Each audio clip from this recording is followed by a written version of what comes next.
Welcome to Shadow.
Well, I just realized the mic wasn't on.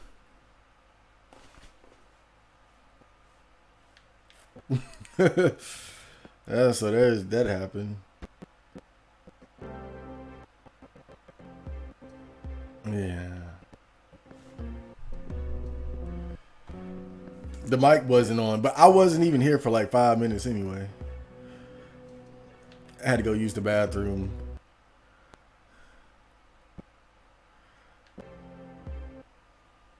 Pollywolf, Chad Samey, Crispy. Everyone's here. This is everyone. Okay. I cannot stand areas like this, bro. This shit is just terrible.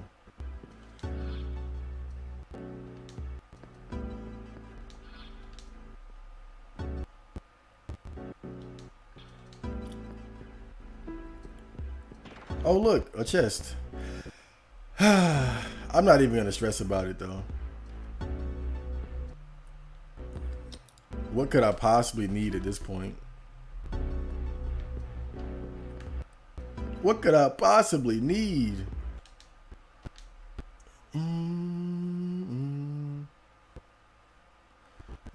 Oh my god, dude.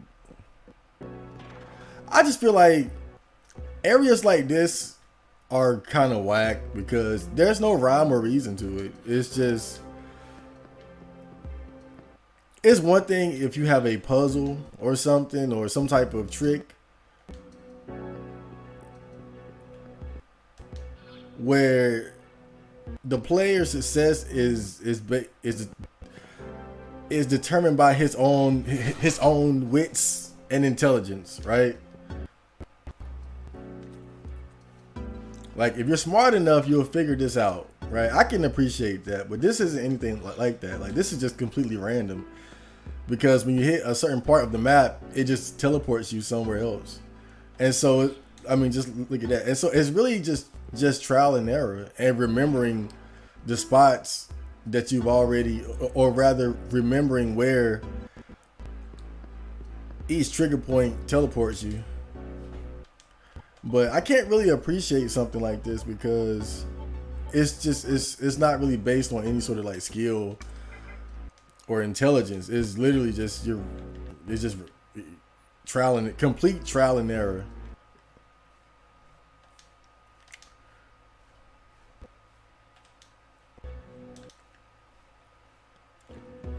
And of course remembering remembering where you're gonna get teleported depending on where you step.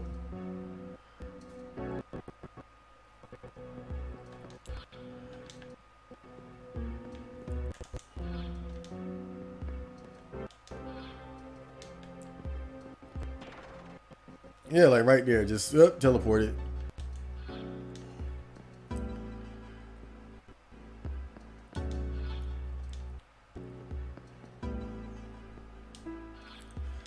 I just feel like they could have did better than that. It's just it's a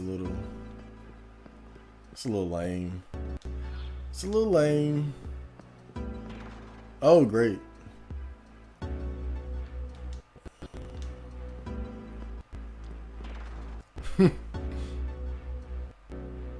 And I'm right back to the beginning of the area. Like, is that crazy?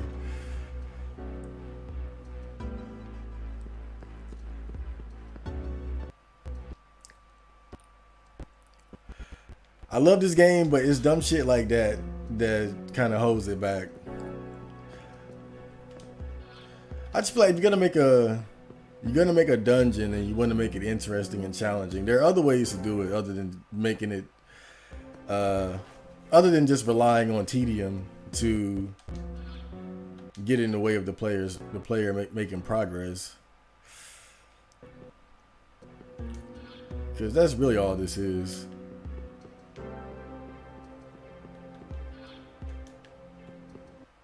Oh my god. Where am I now? Oh, this is a new spot.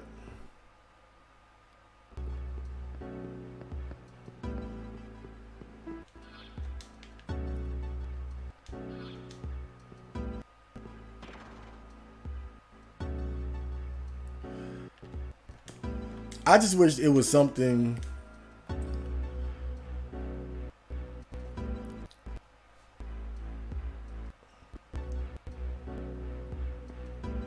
Have I still? Wait a minute. Hold on. They said you're muted. How am I muted? It's possible, I guess. I see the thing moving though. Boom, boom, boom, boom.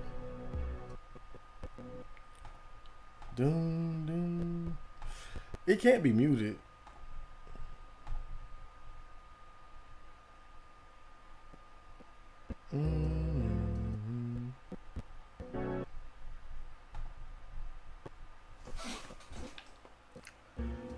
Can anyone hear me?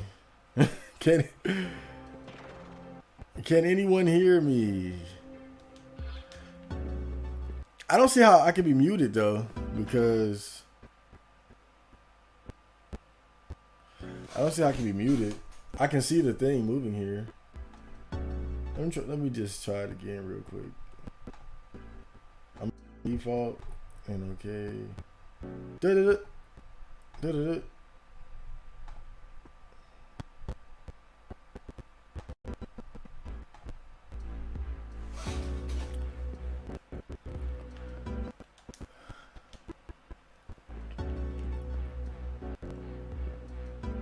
Oh, great.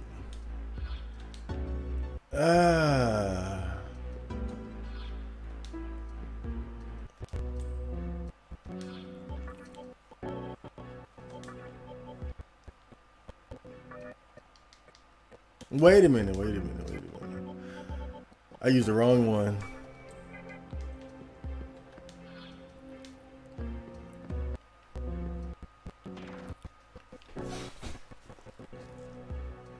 God damn it, dude. I really don't like this spot, as you can tell.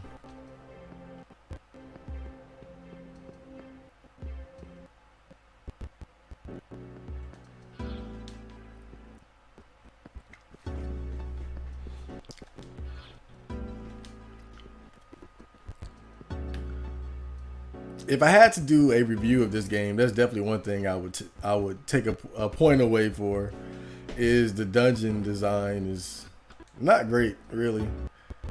Having made it to the end of the game yet again, I've got the opportunity to experience them all once again, and I can honestly say they're not great. And this is the perfect example of it. I mean, you know, it was all right before this bullshit, though. It was okay, but this is just, ugh, this is disgusting. I'd rather do something where it's like, it challenges your intellect. Like there's a way of figuring it. There's a way to figure it out without having to rely on trial and error. I can't really co-sign something like this. This is really awful. This is just awful, man. God damn.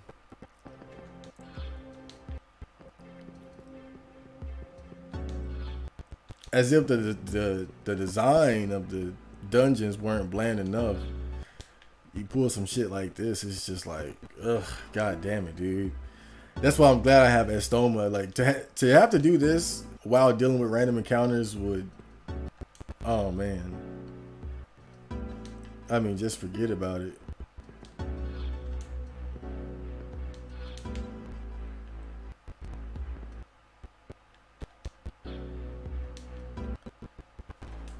And then on top of that, you got to remember when you got to remember where you went.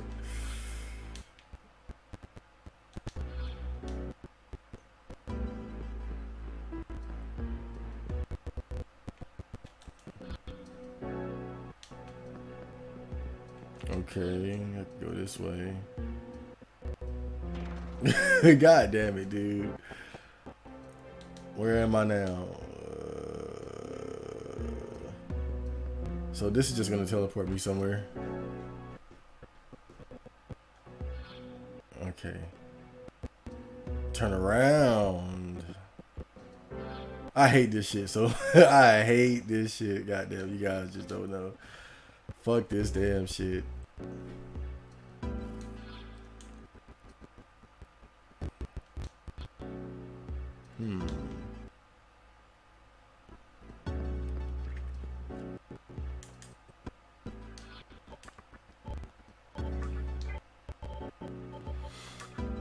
Like, who made this and thought it was a good idea? Like, this is this is cool. The player's gonna love this.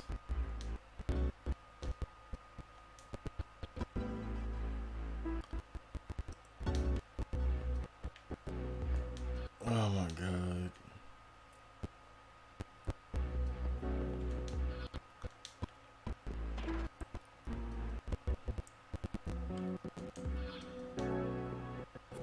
What a fantastic way to start the stream off. It's just great. I am so disgusted right now. God damn it, dude. I feel like just ripping this controller in half. Like, just,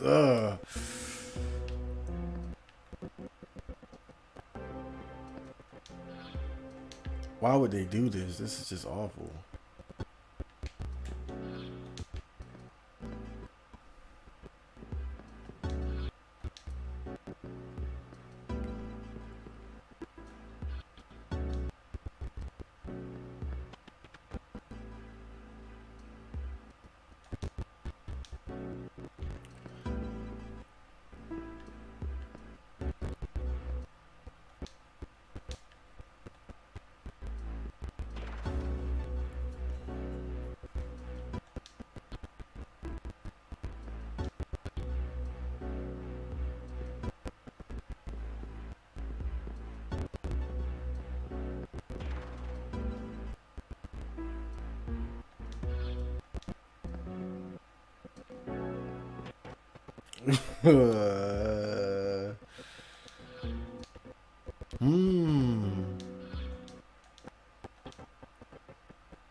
I don't even really remember where I'm at. I'm sure this is not gonna take me somewhere good. Oh god. Oh man. How did I know? It must have been locked away into my memory.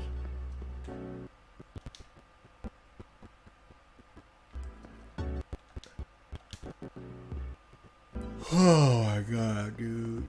This is just awful. I hate this fucking shit.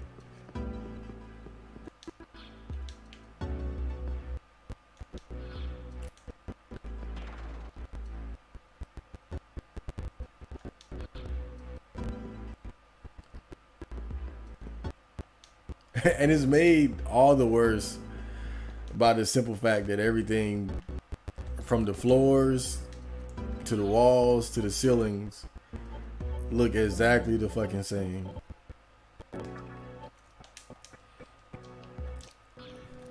What was that other dungeon that I really hate? Oh yeah, it was I think it was the Amala Temple. That was bad too. At least that third part. That third one was off. Was it the third one or the second one? I think it was the third one. Because the third one was kind of like this, where it was you would get teleported around. Oh no, I think the third one was the one with the shadow world thing. So like when you hit the wrong spot, you would be teleported to the shadow world. Or the shadow dimension. But I think I would have figured that one out a lot faster if I was focused. I was talking too much. That's the problem with trying to play video games and talk to people at the same time.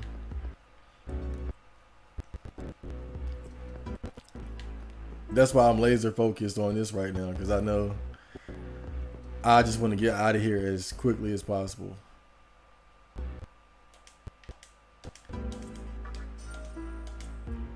Because I'm feeling the desire to break my controller. So I better get out of here quick. I better get out of here pronto. Okay.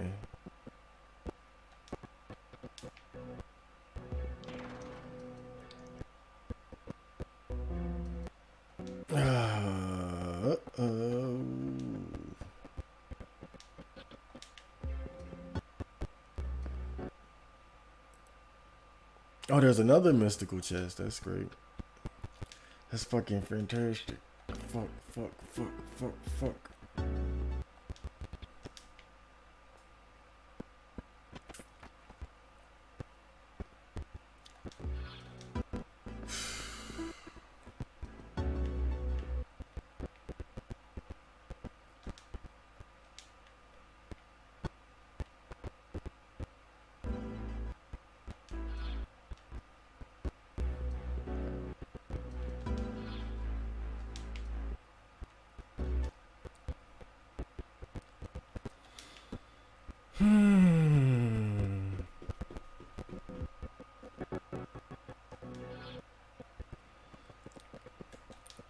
It's hard to remember which one takes you where, because everything looks the fucking same, dude.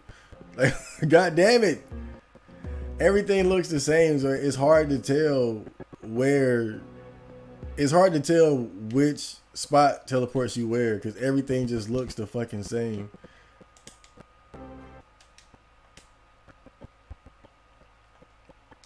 I mean, you might as well be in complete darkness. It's just.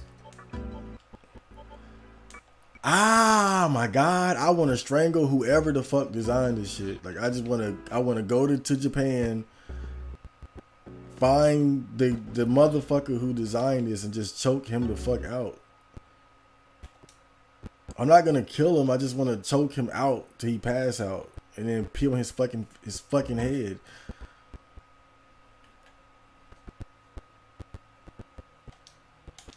I can't stand shit like this where people got just no fucking clue how to design a goddamn level, dude. And just create some nonsense like this.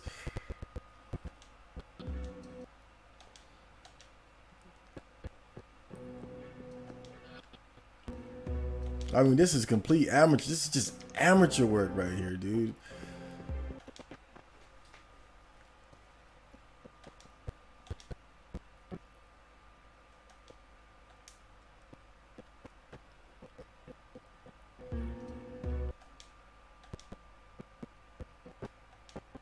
I mean, because anybody can make a tedious, annoying ass like dungeon, right? That's not hard to do. It's hard to make one that's actually cool and requires creativity and intellect, and this is none of that. This is like that part in Max Payne. This is like that the what's that shit? The blood trail. Oh my God, I skipped, man. I hated that shit so much. I put in the level select and just skip that shit. I would never play that again in my life. I'm not playing. If I ever play Max Payne again, I'm skipping those levels every time because they add nothing to the game. Nocturne doesn't have anything like that. No level skip, so I'm stuck doing this shit. But this is awful. I mean, this is just garbage juice level design right here. Cause it's nothing but tedium. That's all it is. It's straight up trial and error tedium. It's no. Ugh.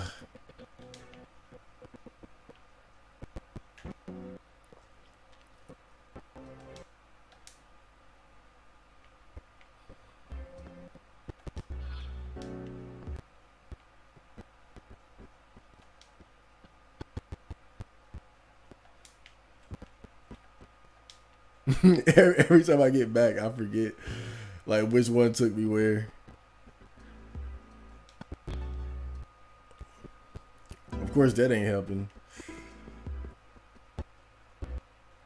Damn, dude, this is a lot of walking because I'm going through these estomas real quick.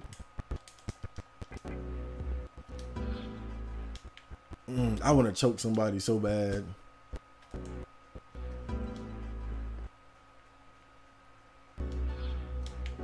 Maybe this one here.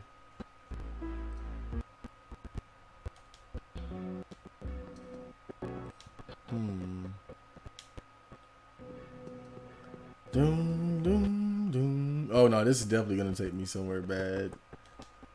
Okay, that wasn't too bad, but definitely don't touch that one. I do remember that one.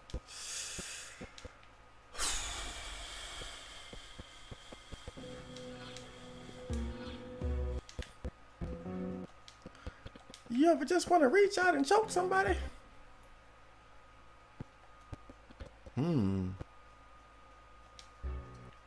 I guess the lazy thing to do would be just to...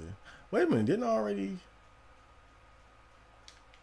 Wasn't that the one I just touched? Oh.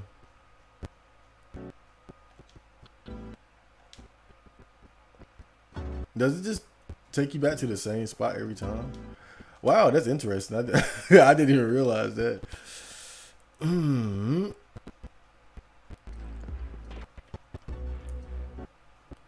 It's kind of weird.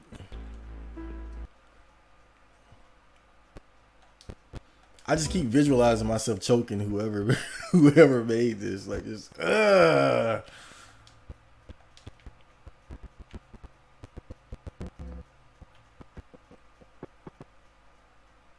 my fucking god, dude. Right back to the fucking beginning.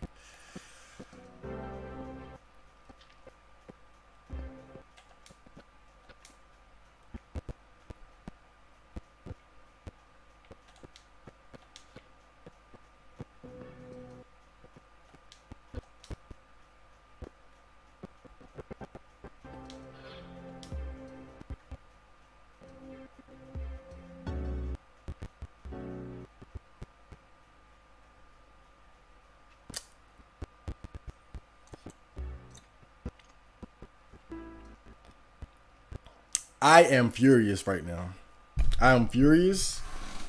I'm going to put on my headphones and listen to Doja Cat until I finish this. Because otherwise, I'm going to break this fucking TV.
Thank you, Doja Cat. Woo!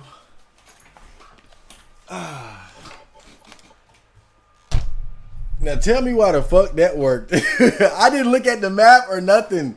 I literally just put on some Doja Cat and said fuck everything and just went for it. And I just boom knocked it out like that. Fuck this goddamn game right now, bro. That shit. Oh.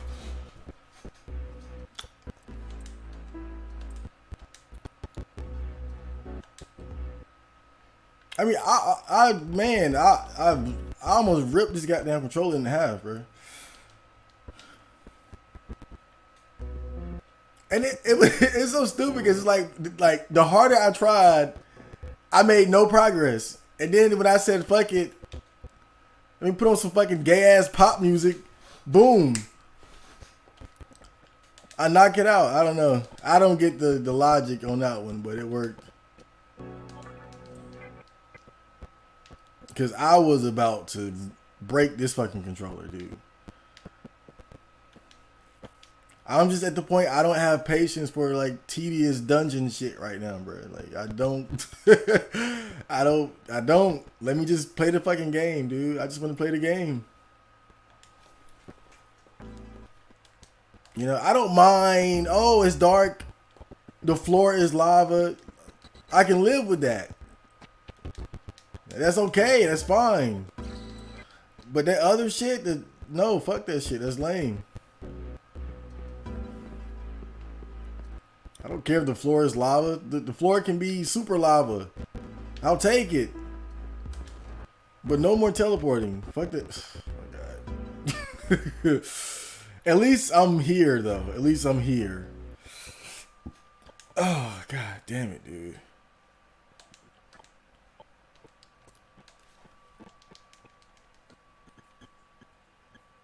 This was a terrible start. Just terrible. I wanted to enjoy myself and because this is the final stretch of the game and I got to deal with this horrible dungeon design shit. Ugh. Wow, that's crazy. Okay, lights. Oh. Well, why can't I just use it anyway, though?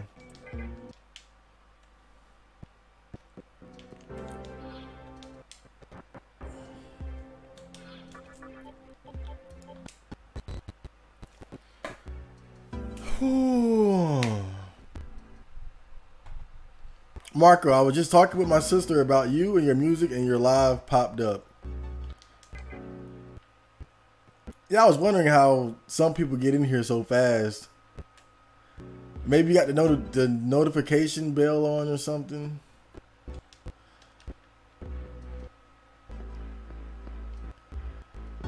I was like, surely it will take them.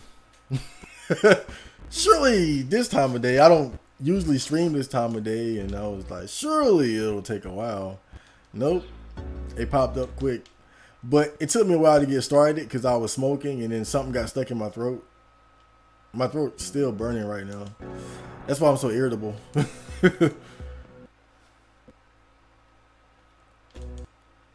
I'm supposed to be in a good mood. It's been a great day, and Nocturne really just fucked it up for me right now, bro.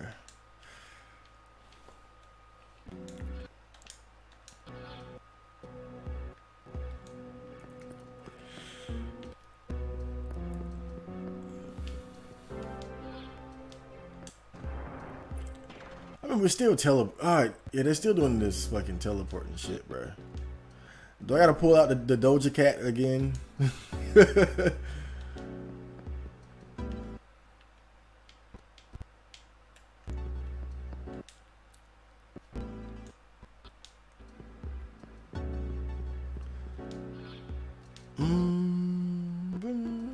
Oh, certainly if I go that way, I'm gonna teleport back.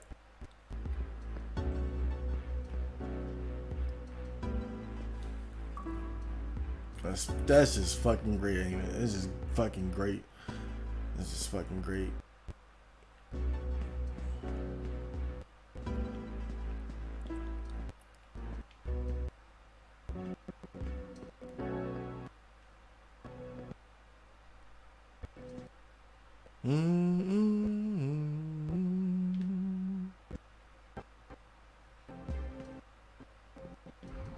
Oh shit.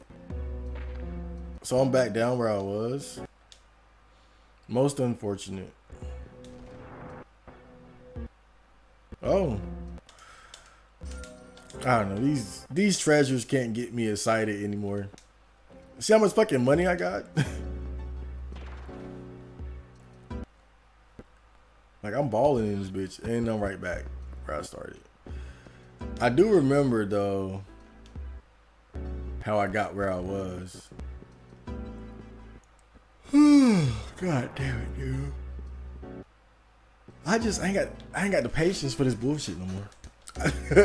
I just want to fight demons at this point. I ain't got the patience for this. I don't have the patience for this this bad dungeon design anymore.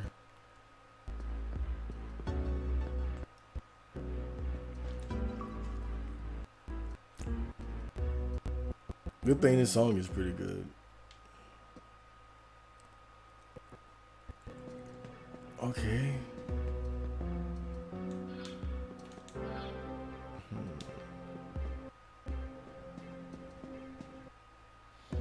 Early stream. Doja Cat. Well, I wanted to stream Wednesday or Friday, but my mom, she was off work. And the thing is, when I stream, I think it takes up like a lot of bandwidth.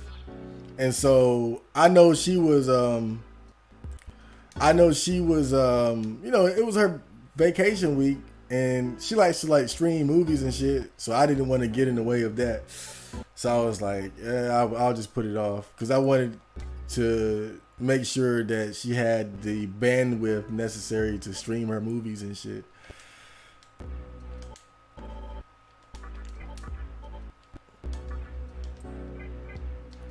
Oh, I still got Estoma on. That's why I was MIA Wednesday and Friday, because I'm really ready to just complete this game. You know, I think at level 99, I should be about ready to fight the final boss. So I'm really going for it today, but the tedium of this final dungeon is starting to take its toll on me, to be quite honest. Yeah. Because, I mean, just look at it. It's a bunch of backtracking and shit. I have a right to be frustrated. This is very annoying.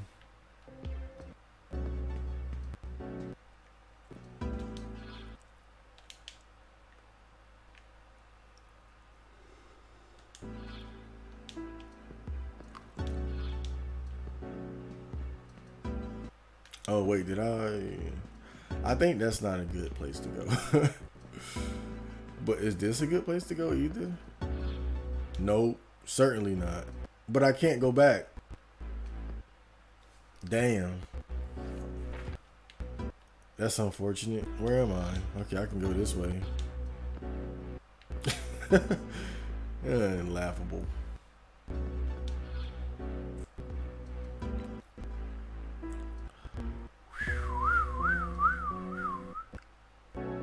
Where am I?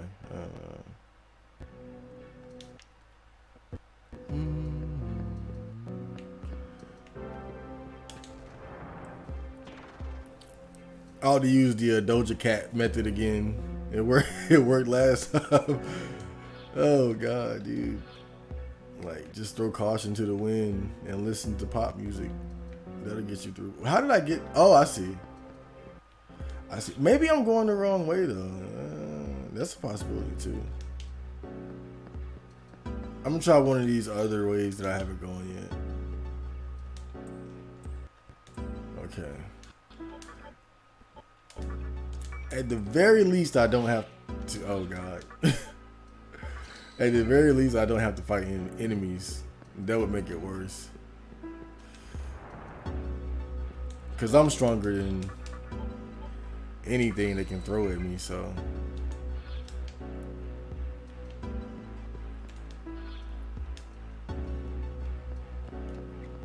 this estoma is very potent right now. It's extremely potent. Oh, we're going up. See, that was a good idea. I kept going the same way. Probably a dead end, really. It's probably just a damn dead end.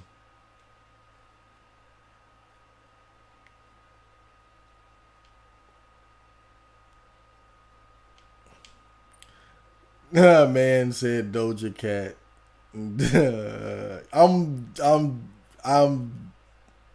I'm very ashamed. Every time I listen to that damn song, I'm just ashamed of myself. But damn, if that song isn't the pinnacle of pop music and just the absolute pinnacle of the wonders of pop music, and it puts me in a good mood when I want to tear controllers apart.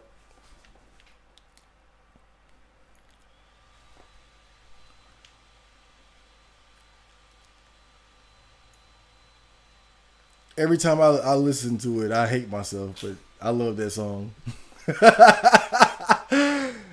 You know, it always puts me in a good mood. Did I go the same way that I kept fucking up at?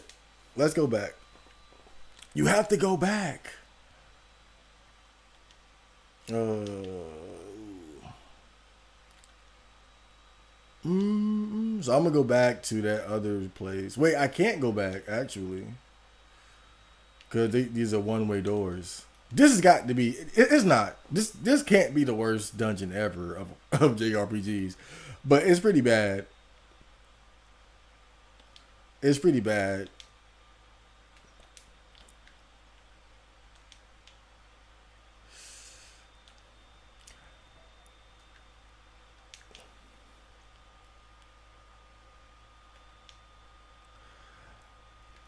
To me, it just seems like they rely too much on tedium to pad out the length of the dungeons.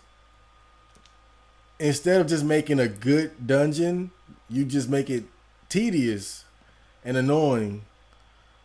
And that's what I don't like about it.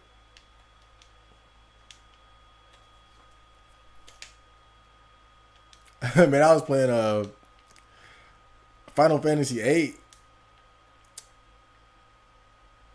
and Final Fantasy VIII doesn't have tedious dungeons, but it's like the problem with Final Fantasy VIII that I noticed is like the dungeons are like too short. Oh wait, my shit went out. That's great. I'm glad I got this new setup. I see it right when it happens. So never fear. I caught this one real quick. I think I did anyway. Let me see. Ba, ba, ba. So I should deactivate and then activate.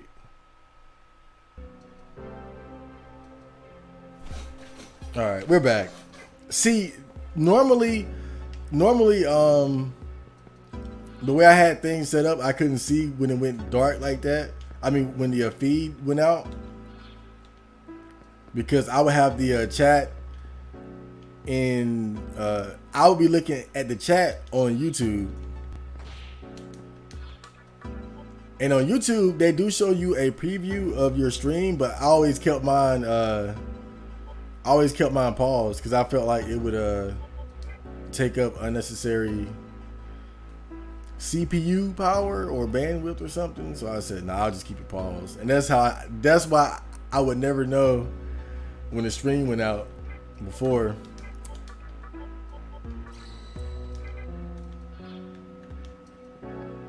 But now I use the pop-out chat and I put it right next to OBS so I can see whenever the stream goes out.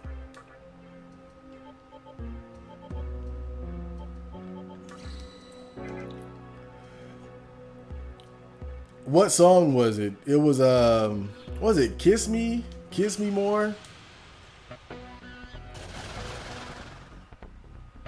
I was in the car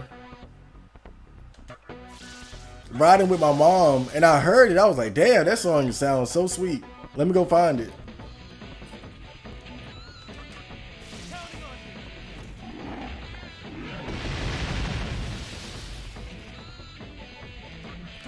Then I found it and I was like, oh, this is Doja Cat. I'm about to do this. Oh, I can't. Wait, why did I get into a fight? I must not have used. Man, fuck this shit. Let's get the fuck out of here. I ain't fighting these niggas.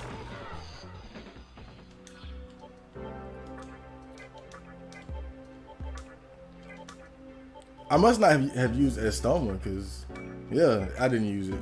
I see.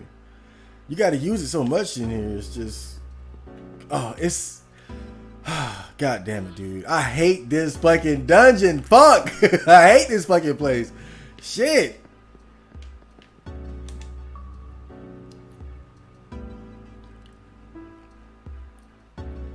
God damn it, dude. I hate this fucking dungeon so much. Now I'm remembering why it took so long.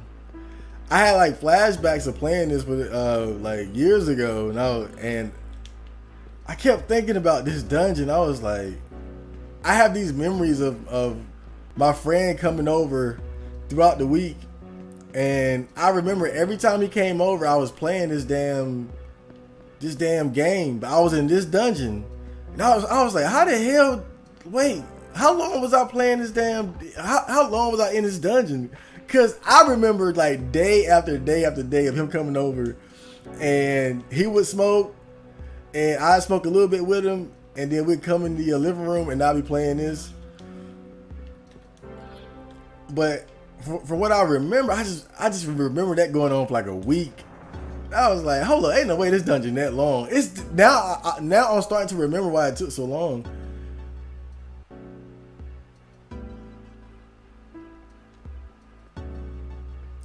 But really, everything up until this part wasn't that bad. But now it's getting to the point where I want to break things and choke people.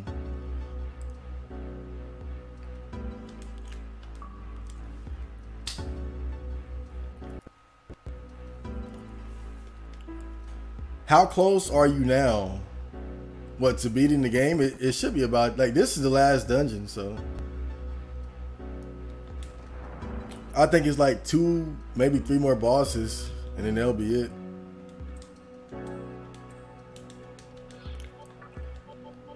Damn, my throat burned. I was smoking a joint, and I think like something had passed through the filter and went into my throat, and it burnt my damn throat.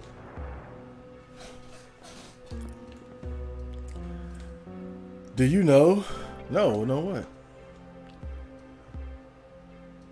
There's an incredible treasure hidden in this tower that can manipulate life itself. After climbing steep paths, falling, scraping your knees, cursing, and getting to the brink of despair, you may just end up finding it. He just perfectly described this damn dungeon. But to be honest, I don't give a fuck about that treasure. Fuck whatever the hell that treasure is. I mean, look at me. I got the final Magatama, Masakados. It nullifies everything except Almighty. What else do I need? Like, I'm basically Ultra Instinct Goku right now. It's like, what else do I need? I don't need anything else. I got Raido. On the team. I hang out with Beelzebub. I mean, what what else do I need? I don't give a fuck about some treasure in this goddamn place. We're getting out of here, dude. Pronto. That's all there is to it. We're getting out of here. Oh, look at this. This is awful. You know this. Yeah, I hate this place. I know this shit's gonna get on my fucking nerves, dude. Look at it. It looks bad. Oh God, I'm starting to remember that damn that crystal cavern level in Dark Souls. Oh man. Oh man. Oh, what? Where am I now? Oh, oh, what? Yeah. So this is why it took so long. Cause I was just thinking back and back, like, man, I remember when I first played this, when I got here, it took a long time for me to get out of this bed. It took me a long, it was like at least a whole week, man. No joke, I feel like I was in here for like a whole week. Not playing it 24 hours a day, but you know, like playing it for like a standard amount of hours, like 2 or 3 hours a day, maybe 4. I remember being in here for like a whole week. At least.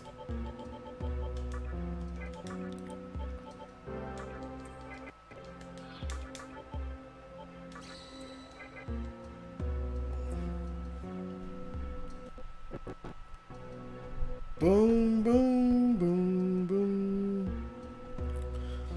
How does the Doja Cat work? Is the music so insufferable that it forces you to use your brain power so you can turn it off after beating the stage? No, it's very upbeat.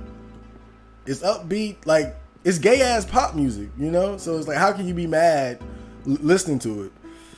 That's the key. And the game was making me mad. Like seriously, like I'm gripping the controller so hard I can feel it like cracking in my hand. And I needed to relax. And you know, pop music will do that, you know.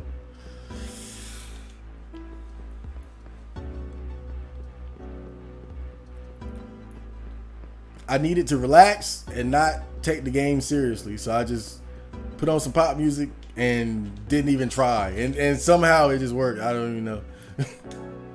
It was like when I was laser focused trying to figure it out, I could not figure it out. And then when I just said, fuck it, I figured it out. But it was more so just to calm down because I felt the controller like I felt the controller like making like the cracking sounds in my hands. I was like, yeah, I better relax. But I really hate this place.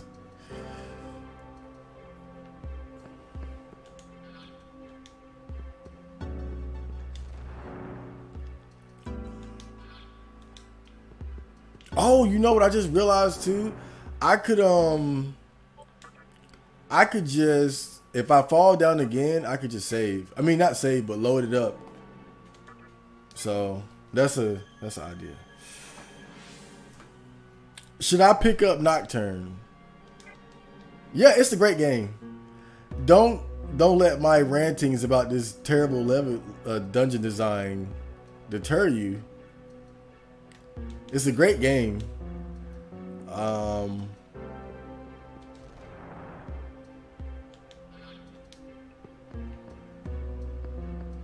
Yeah, I mean, it's I like it. Yeah, I think it's a fantastic game. It has its flaws, and you know, when I think back to playing through this game,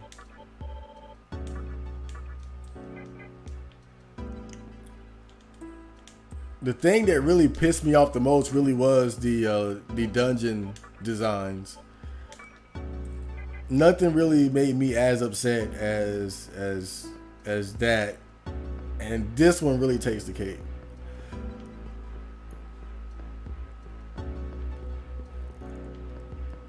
But that was always the primary issue that I had with this game.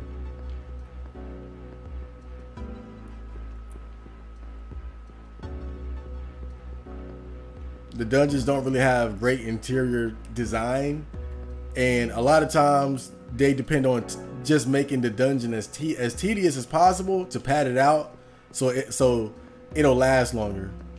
That's the way it always seemed to me, anyway.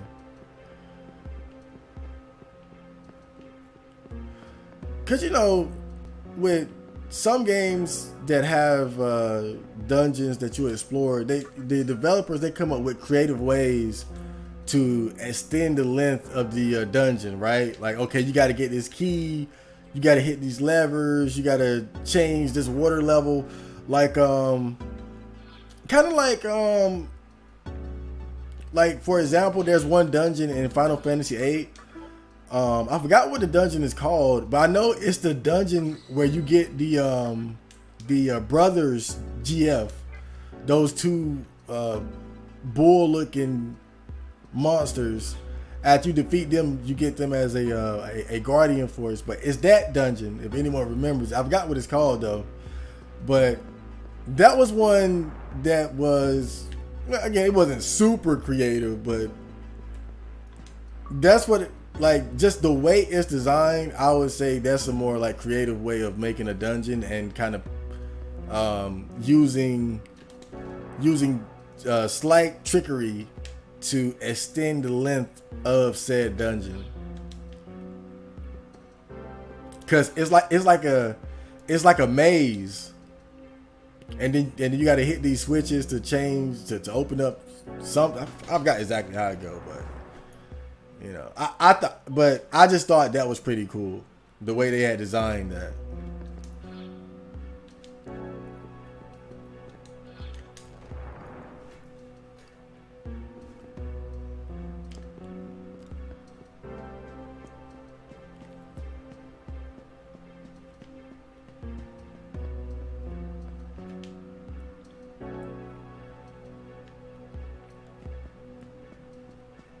But with Nocturne, you don't really get that. At least not for the most part. Now, you will see some flashes of creative genius as far as the dungeon. Some dungeons, I wouldn't even say creative genius, but you know, passable shit, right? Nothing really amazing, to be honest. Lady Chiaki is up ahead. Yosuke shall take that stone you have in your hands as well as your life. That's cool. But yeah, other than that, I would say it's a great game. I've had a great time going back to it.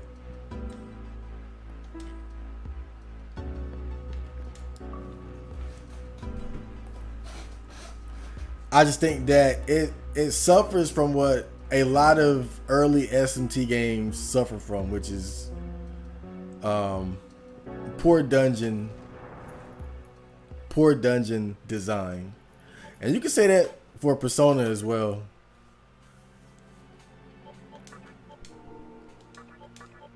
But I was really impressed with what they did with Persona 5. I think Persona 5 was when they finally got it right. When they finally got it right. You sense a strong power from beyond the door where you enter. No, I want to make sure I'm ready. Make sure I got some good goons with me.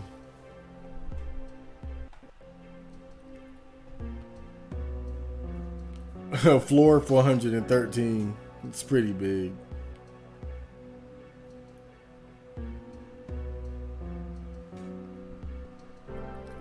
Only 28% of blacks in New York got the vax. 72 don't trust it. The media is making it out to be Trumpers that don't believe in the vax. Which is funny because Donald Trump promoted the vaccine. He was like, it was a good vaccine. That's my Trump boy. He's like, it's a good vaccine. And then he got booed immediately.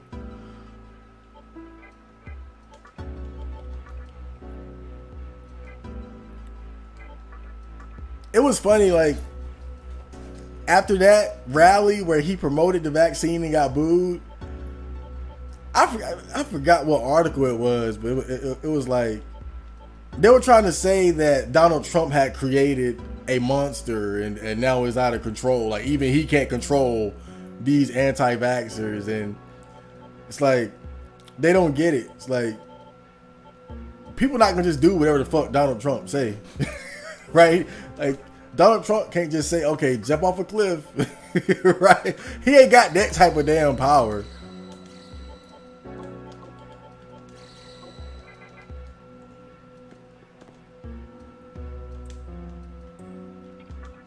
Yeah, I'm gonna need you guys to just jump off a fucking cliff. Like, nah.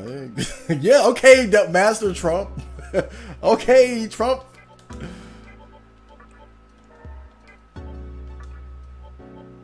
Whatever you say, sire.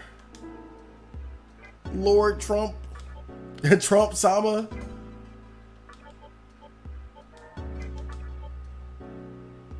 Who should I bring? I know it's gonna be a big fight, so I want to make sure I got some cool people with me. I gotta have Rhino. Now I want to have Beelzebub too. I'm gonna bring a healer as well though. Somebody who can heal. Pixie is a good choice, but her defense, like, she can get wiped out pretty quick actually.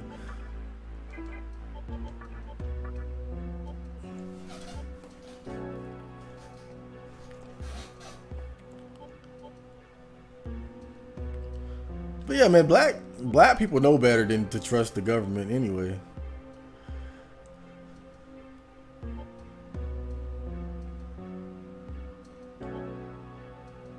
I saw the video where the black guy was breaking down why black people don't want to take the vaccine, and he was listing these different events where the government ran secret experiments on black people and lied to us and tried to cover things up and shit. I mean, it's happened. This shit happens, bro. Anyone who has blind faith in the government is, goddamn, like, whoa. You gotta be very naive.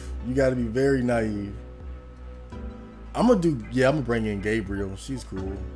You gotta be very naive.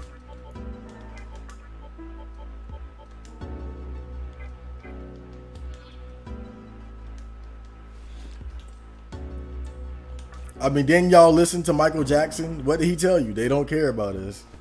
That was not just a song. He was trying to warn you. They don't care about you.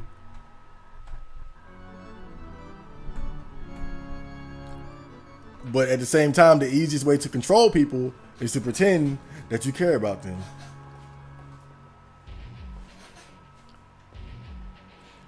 Chicky has a cool God thing.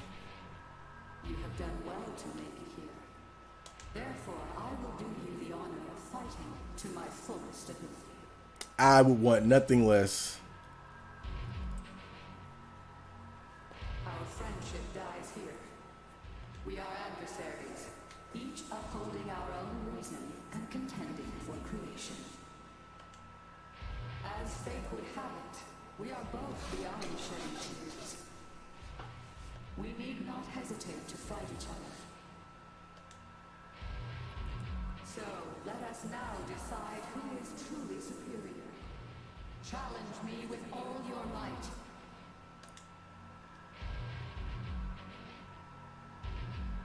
She is so screwed. I got Beelzebub with me. What could she possibly do? I hope this doesn't take all day though, like the other fight. Alright, so I'm gonna focus, raise my power level. I'm gonna provoke this bitch.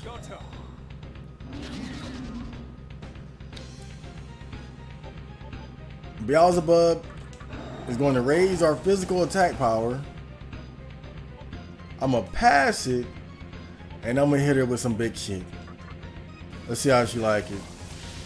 3,728! I ask you, what right do you have to become the creator? By my power, your true self shall be revealed. Bell's Bane.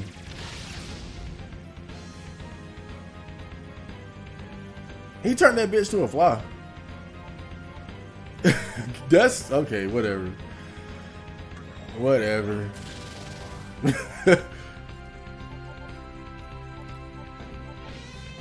Don't question it. Just we'll figure it out.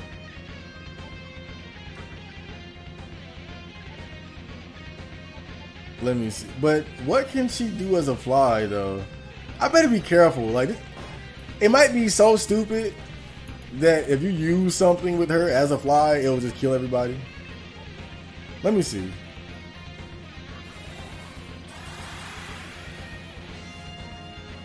In fact, you know, I bet it'll just like instantly kill her. Right? It's probably like an instant kill move now that I think about it. Oh, that's great. That's fantastic damage.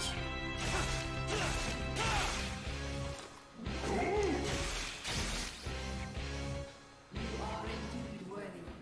I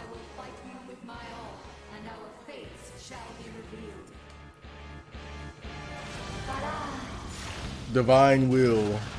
Oh shit. What?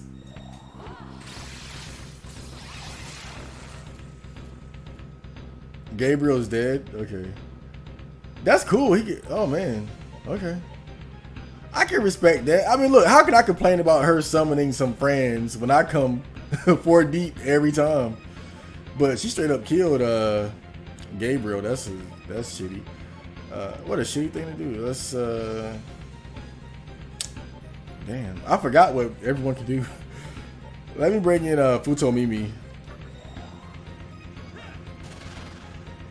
I want to keep my numbers up. Let's hit him with the boomerang. Nice. Massive almighty damage. I'll pass it. Damn. Okay. A war cry.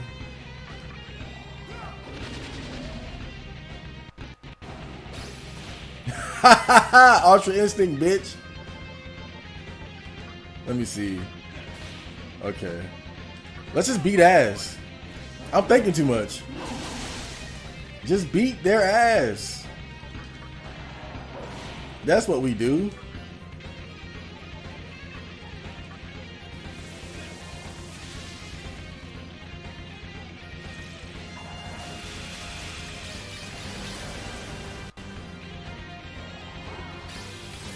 Nope. Nope. Oh shit, he dodged it too. Oh, I know what I should do. I know exactly what I should do next.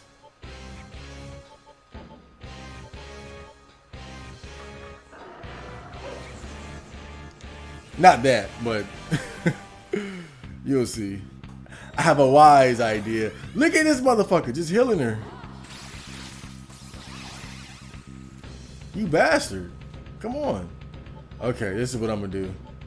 I'm gonna bring in I'm pretty sure, is it Metatron who can do it? I'm gonna replace Beelzebub, put in Metatron.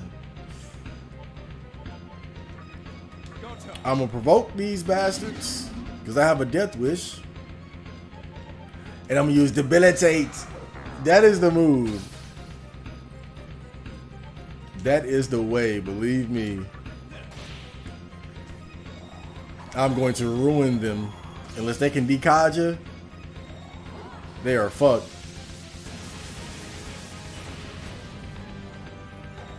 Yep, they did it too. Oh wait, they Dekaja us and themselves. Okay, of course. I guess that's what you do. You guys see how they did that like clockwork? The second I use debilitate, they pulled out the Dekunda. Y'all some bitches. y'all bitches for that, bro. But you got to give them credit. I do appreciate the fact that the AI isn't absolutely retarded. That was exactly what they should do. That's what I would have did.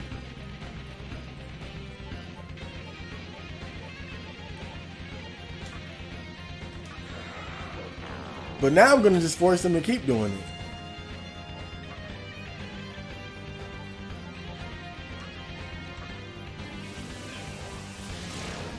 Yeah, I had to get rid of him.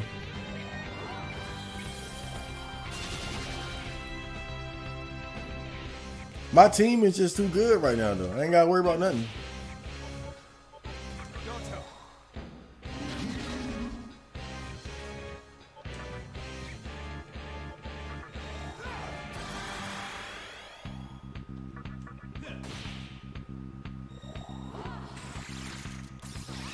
I mean, she is trying so hard, but we are the Holy Alliance. We cannot be defeated by your evil trickery. Mahamion, Mahmudun, whatever you got, it's not gonna work.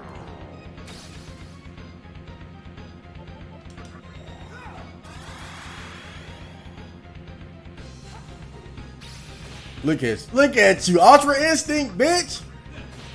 I told you. Get out of here with that bullshit.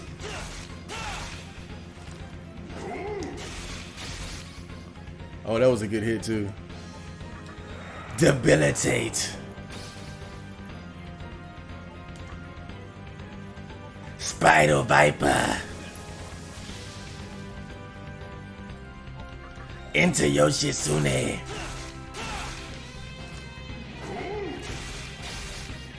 I was hoping for a crit. A beast eye. Let's see if she dekundas. Nope. Can I try to turn me to a fly? You dumb bitch. You should have known better than that. I gotta say, if that's all she got, she is absolutely pathetic.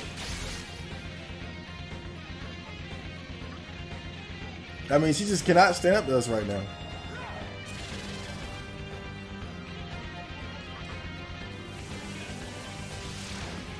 That's it. She was pathetic. Goddamn.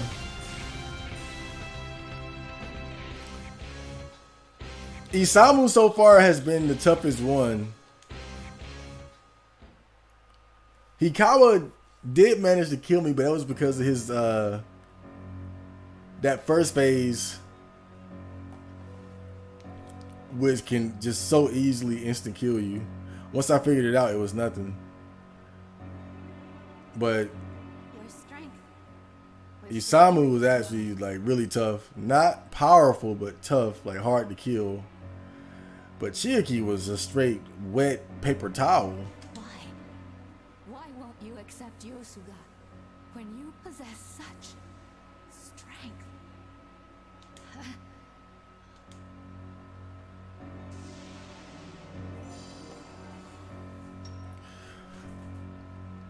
I kind of wanted to join her, but she murked my boy Futomimi. So I had to pull up. I had to spin the block for my dead homie who's standing right beside me. Kind of poetic that he fought in the battle against her, because she was the one that ruined the hopes and dreams of the mannequins. And then I brought him back to life, the leader of the mannequins, to help destroy her and in her dreams of Yosuga.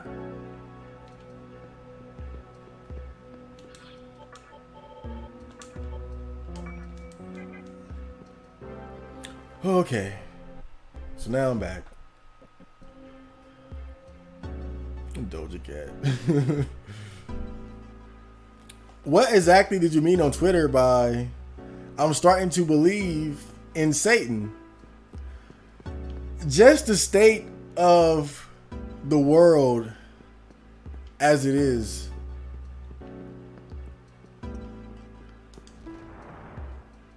Just all this clown world shit that's going on.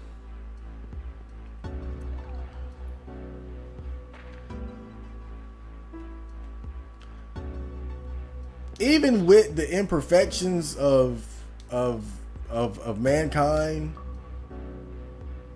the evils of man, it's hard to believe that so much of the wrongdoing that's going on right now is even possible.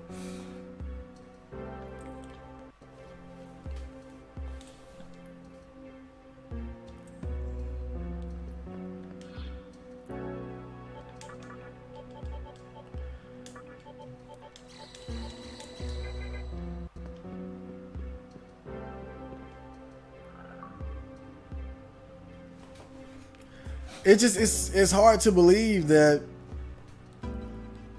with everything that's going on that this is simply the cause of the fallings of man.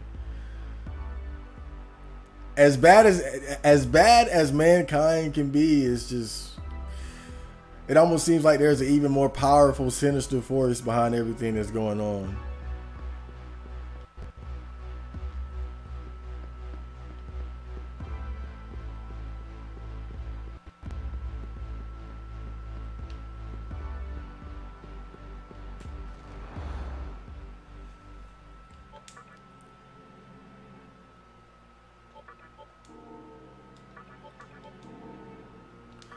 it just seems like without fail, evil people always tend to reach a position of power where they can cause great harm to large groups of people.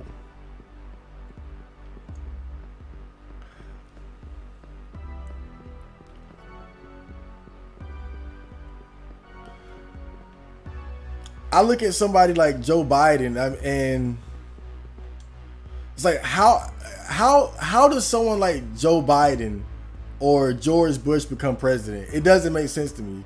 How do guys like that make it to that level? It doesn't make sense when. Oh wait, floor 666. Oh my god, dude. That oh god. No, they didn't. Floor 666. Really? Come on, dude. I know this is SMT, it's all about demons and shit, but come on, that's corny. That's corny, dude. See, oh my god, I can't believe they took it there. Floor 666. That is some cornball shit. But it doesn't make sense. It doesn't make sense. And I look at people who are actually intelligent and reasonable, and when I hear them talk, it's like how is it that these aren't the people who are making the important decisions? It's always these simple-minded psychopaths. Oh wait a minute, is there like an order here I gotta do or what? Let me look at this shit.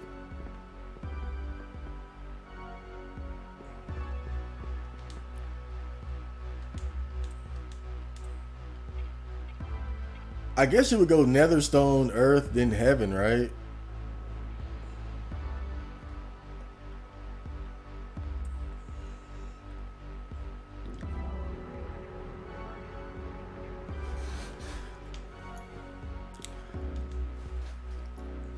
It's very hard for me to believe just some of the things the masses have gone along with, you know.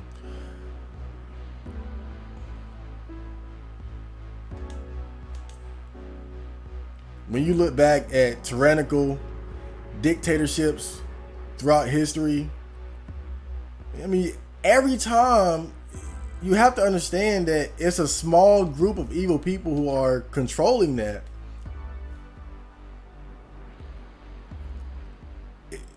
The things that they do, the atrocities that they commit, is not possible without the compliance of the masses.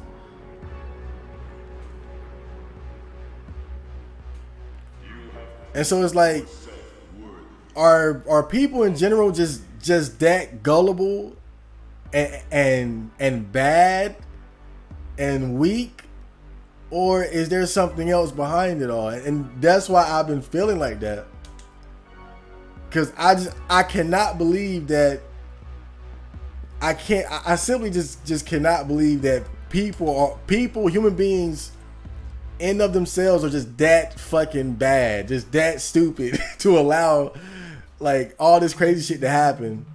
But maybe we are, right? But it's so unbelievable that it has me thinking that it has to be a greater force behind this, because I simply cannot believe it. I can't believe that time and time again the masses allow the few to control them and oppress them and kill innocent people and take from people. I don't get it.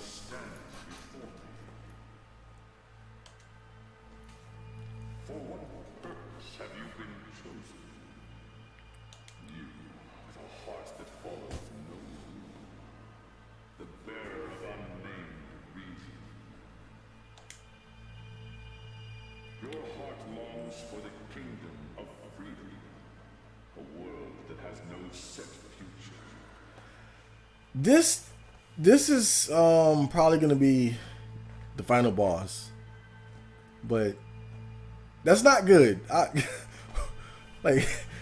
That's very boring. Like, okay, the final boss is gonna be like a big disco ball. Will you disregard the world's past sins to pursue such an ideal?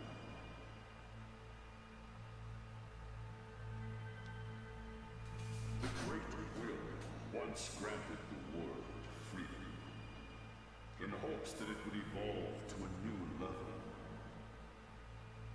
However, it was that freedom which gave rise to evil, brought darkness, and led the world to destruction. Freedom is the seed of disaster. Its sole fruit is ruin. I will not allow the world to be doomed to failure. Fuck your freedom. One who sought the world's rebirth, upholding a worthy reason. But you have become a slave of freedom, like that fallen angel.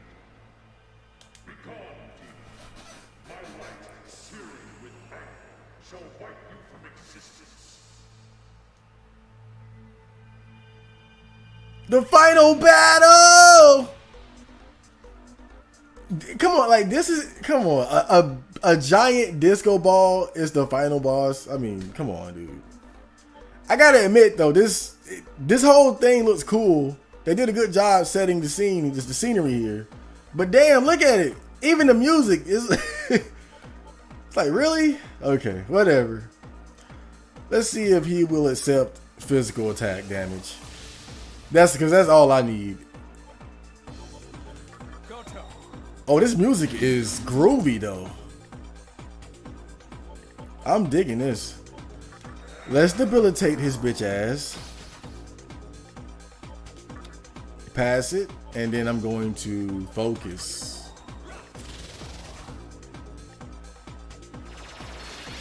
Oh, don't come with that weak shit, dog.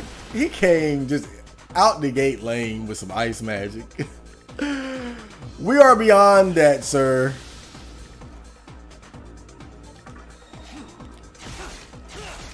We have a Rido. Oh, nice, a crit. Let's debilitate him again. Why not? Pass it. Standard attack.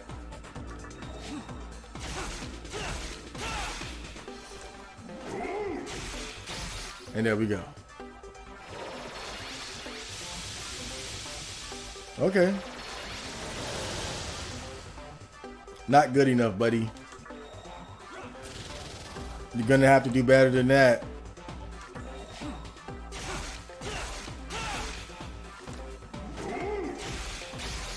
Nice. Let me see. Summer Con. Massive almighty damage. Just attack. We're going on the offensive here. This song is good.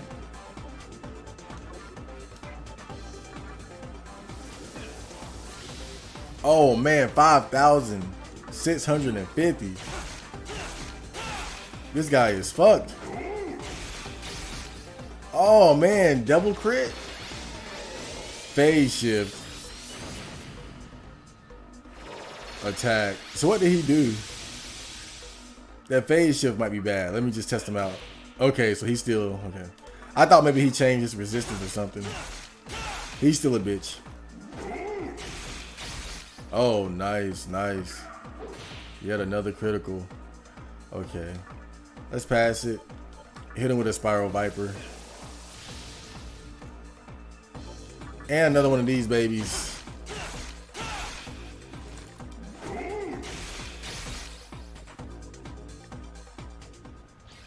How do you like that? Oh, now he's a face. That's a bit better than a disco ball. Giant head. I can live with that.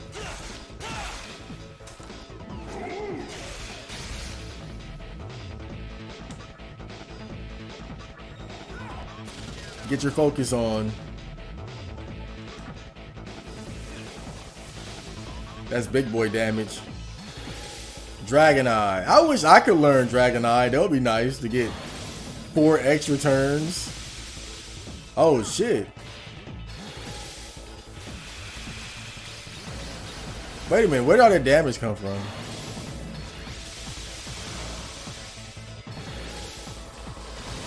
Out of nowhere, this guy just thumping like that? Craziness.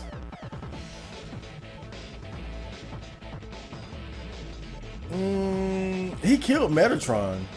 That's Metatron, dude. What the fuck did he just do there? I don't even know what happened there. I better be careful though.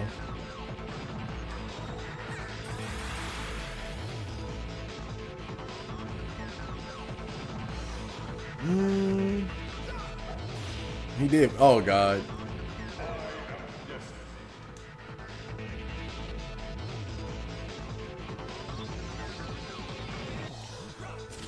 I think I might want to get rid of him real quick here.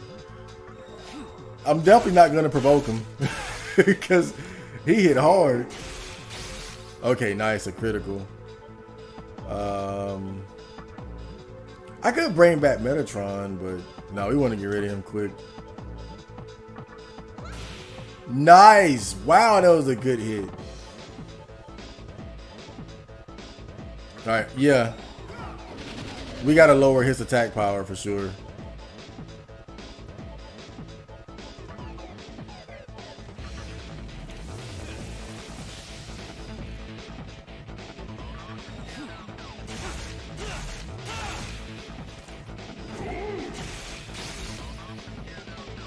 Wow, another critical.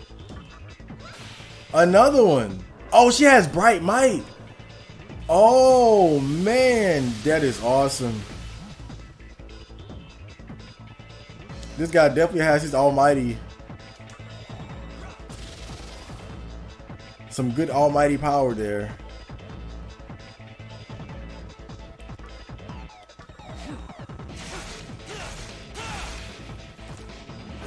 Come on, crit him, yeah! Oh, I love it. We can get another one too. She gets a guaranteed crit, bro. That shit is crazy. Let's heal everybody.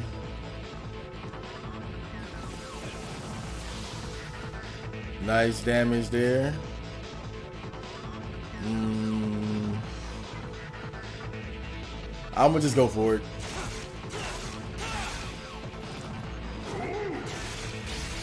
Another crit. Fantastic. And then I'm gonna heal everybody.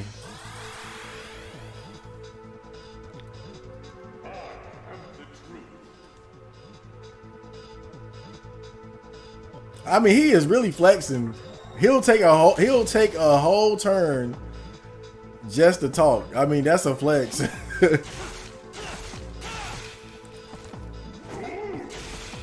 But he flexing on the wrong one right now for sure.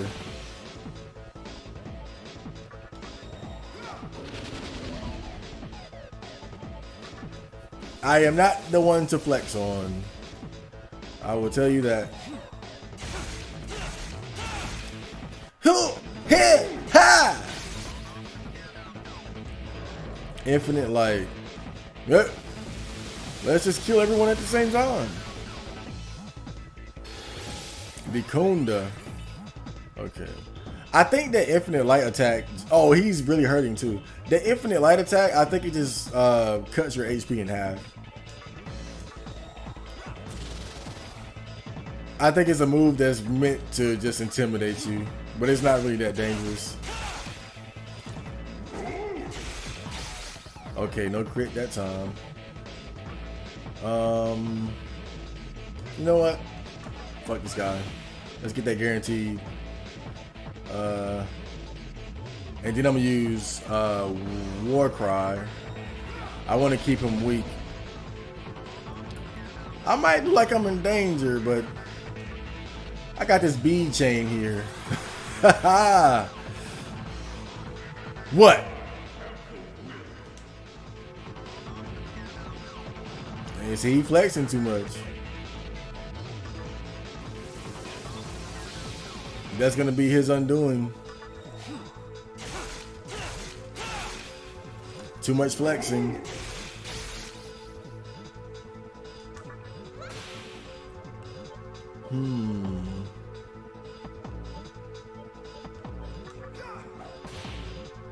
Yep, just do it.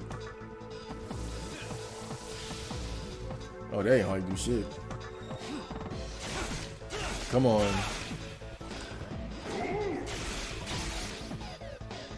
Where my crits at? Where my crits at? We got him!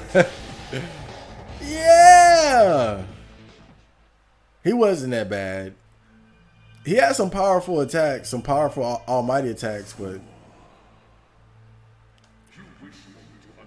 it wasn't enough.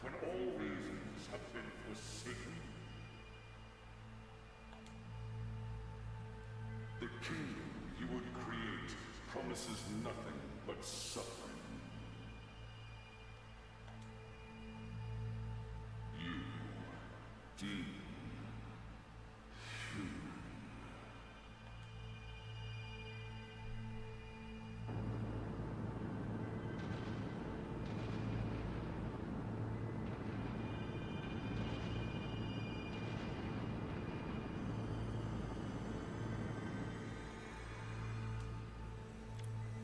I thought perhaps the Masakados Magatama might have been a bit OP. But its one weakness is Almighty. Not weakness, but it is vulnerable to Almighty, as all things are.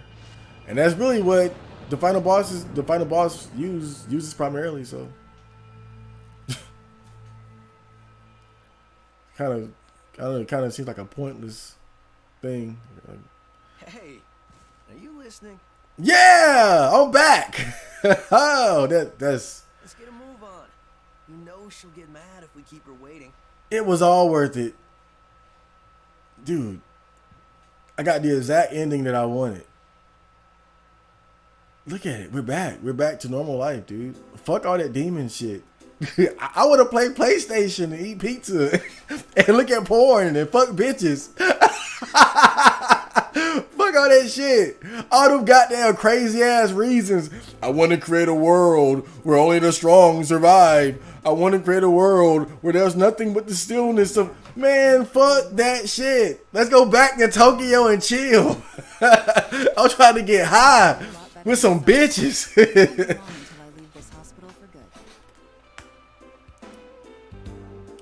This is the best ending.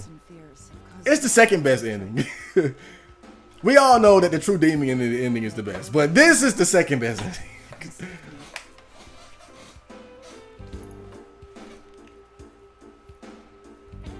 There was a time I thought there was no hope left in this world.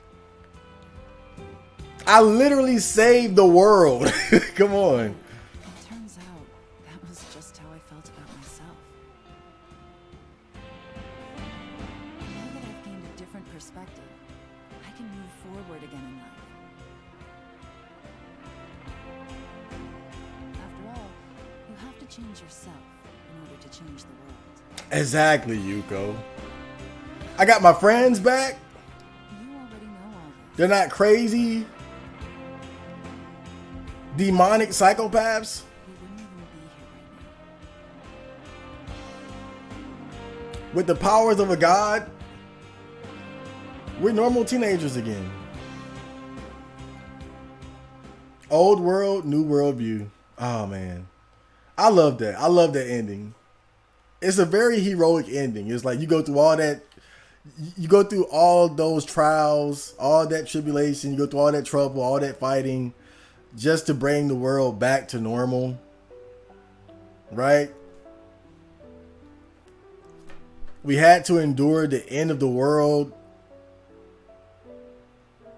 Life as we know it was destroyed. Billions of lives lost. Demons roaming the face of the earth. Different factions trying to gain power so that they can recreate the world in the image that they want.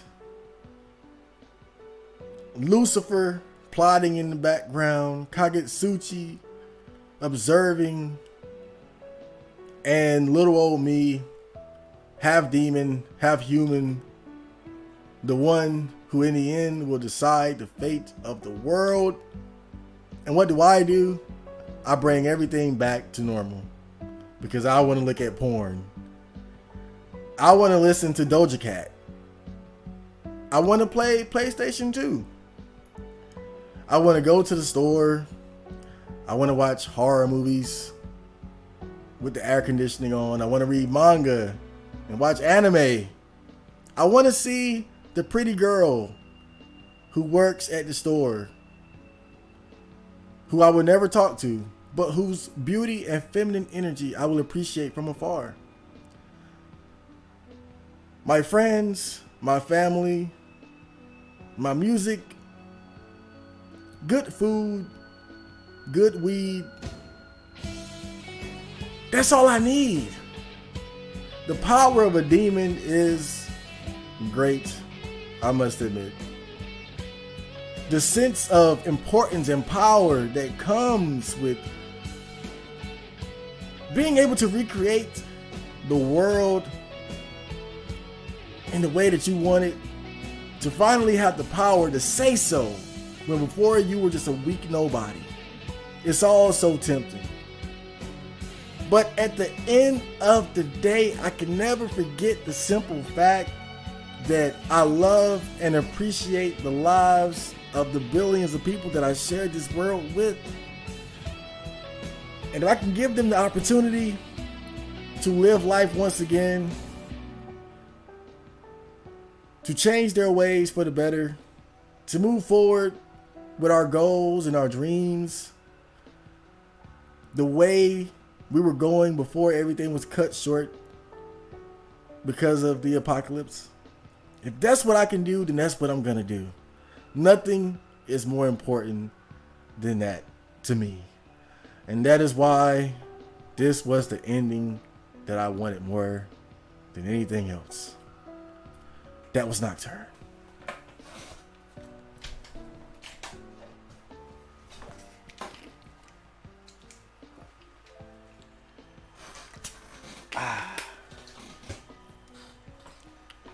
Where that joint at?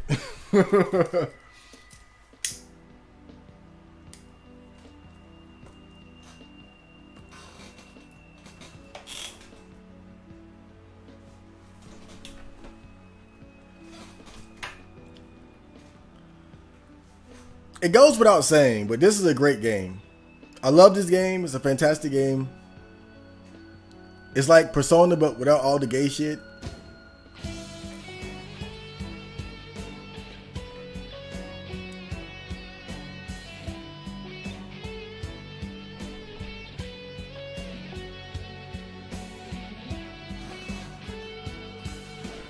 It has its flaws, as all games do.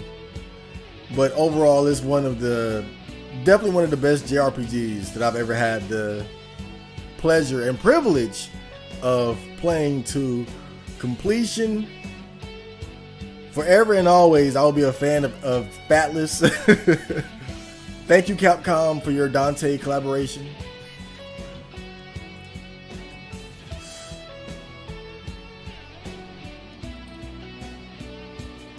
But please fire the guy who did the dungeon design. Yeah, I'm not letting him off the hook. I know we're in a good mood because we finished this game. I'm not letting him. I have not forgotten you. Fire him. Please get rid of him. Whoever you. Yeah, we're gonna get this guy.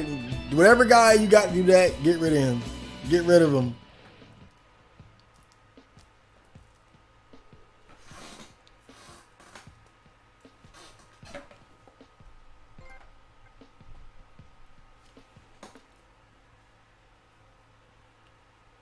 Demon Warrior. Everyone in the Netherlands is taking the facts. The facts? Is that the facts? Right now? Hey, good for them. I don't care about people taking it. You want to take it, it's on you. I'm against the mandates. In time, your true adversary will appear before you. What? I beat the game. Until that day, stay strong. They're probably just telling me that they weren't satisfied with that ending. They wanted me to go for a reason or fight Lucifer. Man, fuck all that bullshit. I told you guys, man. Pizza and bitches. New cycle. Yeah, they got a new game plus, but oh, that's what that gym is. That's what it is. You see that? You see that Yuko symbol on that fourth gem? I just realized these gems are meant to symbolize which ending you got. And so I guess as you do a new cycle after new cycle, you can get all the endings. So I got the I guess that's the freedom ending, right? So what other ending? I think, okay, there's 3 more. Now, I know 3 of them are Hikawa's, Chiaki's, and Isamu's reasoning endings. Then there's the true demon ending. And I think there's another ending where you just don't align yourself with anyone and you don't bring the world back to the way it was. And so I think it's like a nothing happened, like literally nothing happened ending. But that's cool, you know. I'll probably not play this game again for a while. I mean, come on, 147 fucking hours, goddamn. But I'll probably dabble in it a little bit just to play around in New Game Plus because that might be fun.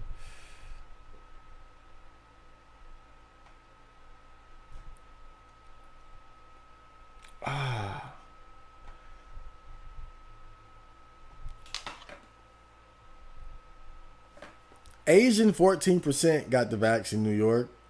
Why is the media trying to make it sound like it's only Trumpers? Why not? You know, I mean, everybody, not everybody, obviously not everybody, but you know, the whole Donald Trump thing created a lot of division in the country. It created a them and us sort of situation. And I think that if you combine the two groups, then it makes it easier for people to hate and dislike that group, right? Because it's fair to say that being anti-vax is pretty much synonymous with being a Trump supporter. But the irony of that is that Trump, again, he promoted the vaccine. He said, get the vaccine. Now, he also said that it's your choice, right? Which is still, right, even though he promoted it, he still gave the impression that he would rather it be people's choice, which is big enough, which is, you know, that's good in of itself, right? And that's always been my thing. I don't care whether you get it or not. It's just, I believe people should have the right to choose what they put into their own bodies. I mean, it just seemed like a common sense thing. But I think combining those two groups is brilliant if you have an agenda, because you can use some of that leftover hate for Trump and his supporters and use that against the anti-vaxxers, right? Like, okay, they're just crazy Trump supporters. They don't know anything and whatnot. So it's very, very good thing that they did that. Very wild. I mean, as far as like whatever their agenda is, that was a good move. I really don't want to get into politics here, but maybe a better question is, who is specifically speaking out against the vaccine, or who is not only not vaccinated, but also refusing to distance or wear a mask? Who is specifically speaking out against the vaccine? I think the people who are speaking out against it are people who like freedom. Right? Land of the free, home of the brave. I don't know. Just my guess. People who like to have control over what they put into their own bodies. I mean, you know. Obviously, I'm biased, right? You know what side of the fence that I'm on.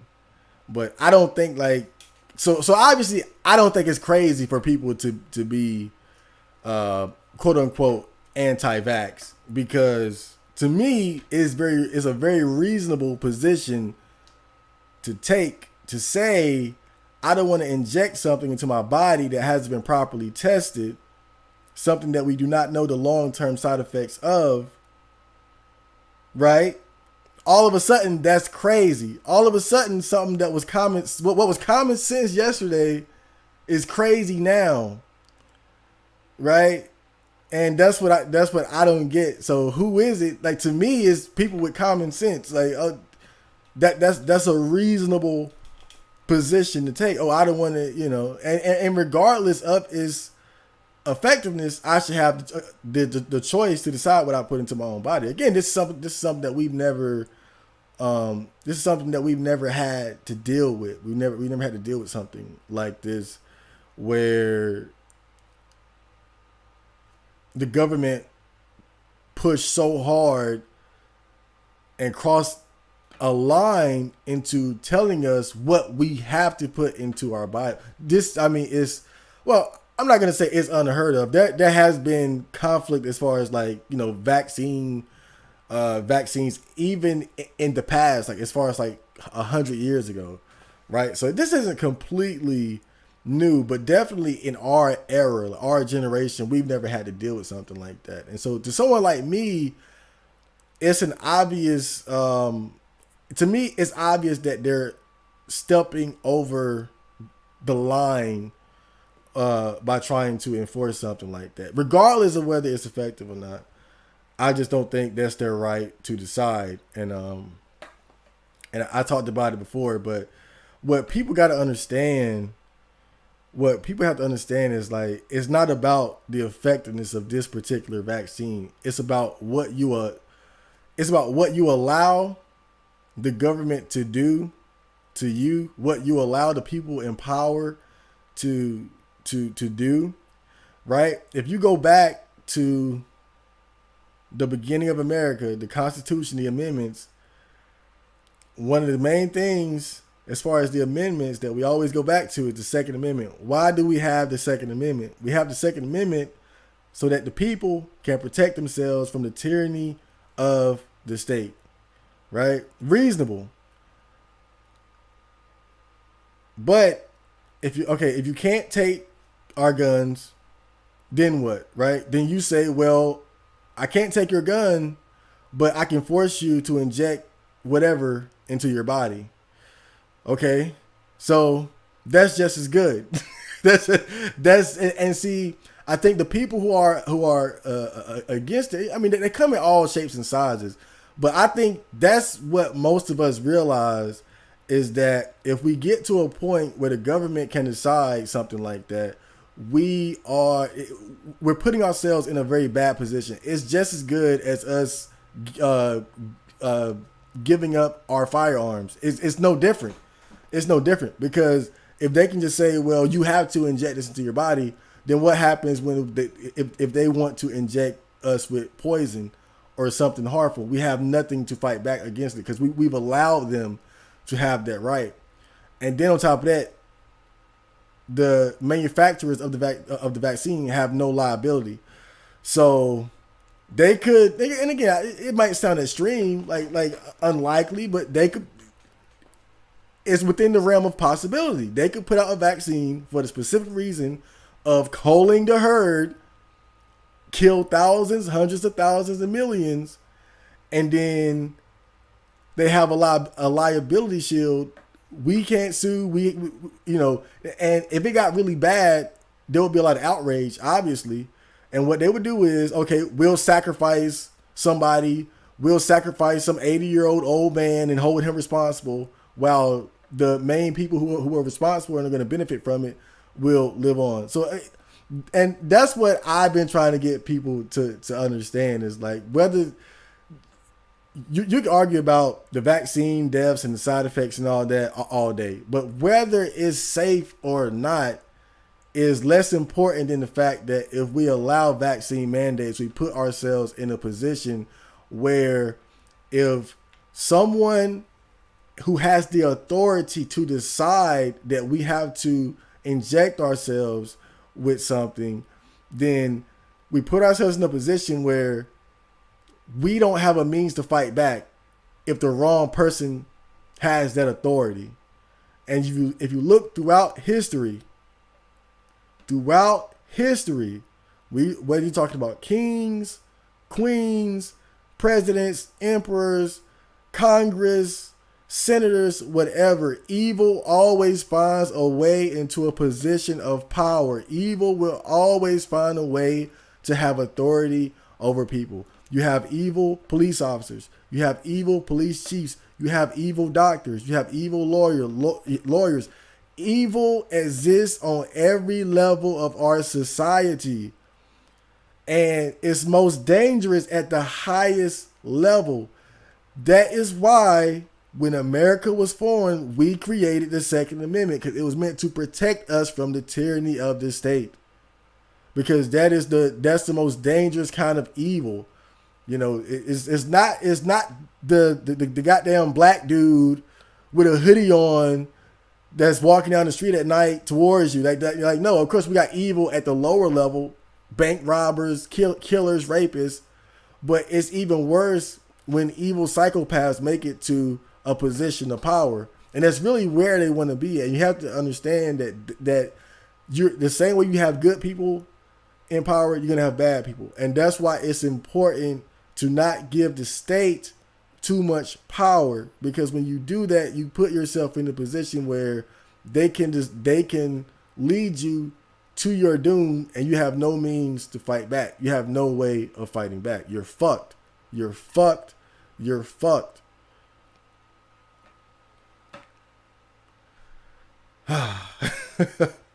See, oh man. You know, I don't like getting political either. I really don't. But look, I'm being honest as Chad Marco. You guys know that I'm a man of love and peace. I'm not perfect, but you know, at the same time, I'm not out here doing crazy shit, right? I care about people. I respect people. I respect life. And when I look at this situation, I think that it's very, very bad. I think you don't have to believe that there's some great conspiracy behind it all, but with everything that I research, with everything that I know, with everything that I feel, I sense a great evil behind all of this. And to me, it's obvious, but a lot of people don't see it that way. And I'm in a position where I hope that I'm wrong. I hope that I can look back at this and say, okay, I was overreacting, I was overthinking it. But I think that if there's not a significant pushback now, things are going to get worse. Things are going to get worse. I truly believe that. So you guys heard it here. So no more vaccine talk for tonight. We got that out the way. Let's push that to the side. I'm ignoring all vaccine talk from now on.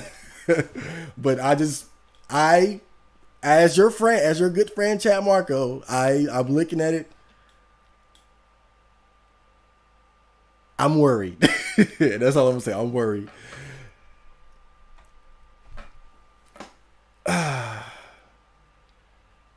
Spurg out, Chad. Go ER on this game. Go ER on your console. I haven't broken a console or a controller or something in a long time. It's been a long time since I've raged out like that. I think the last time I did that, I broke a Xbox 360. But that was that was before like my mind stabilized. I was still fucked up in the head back then. But I don't do shit like that anymore. I don't. I've gotten control over my my inner fury for the most part. But I'm not gonna lie, dude. When I was playing this shit, it was really irritating me. Like I was getting very irritated. I'm not gonna go over why again. I broke it down piece by piece why I think some of the dungeon design in this game is just horrible. But yeah, I was getting legitimately upset.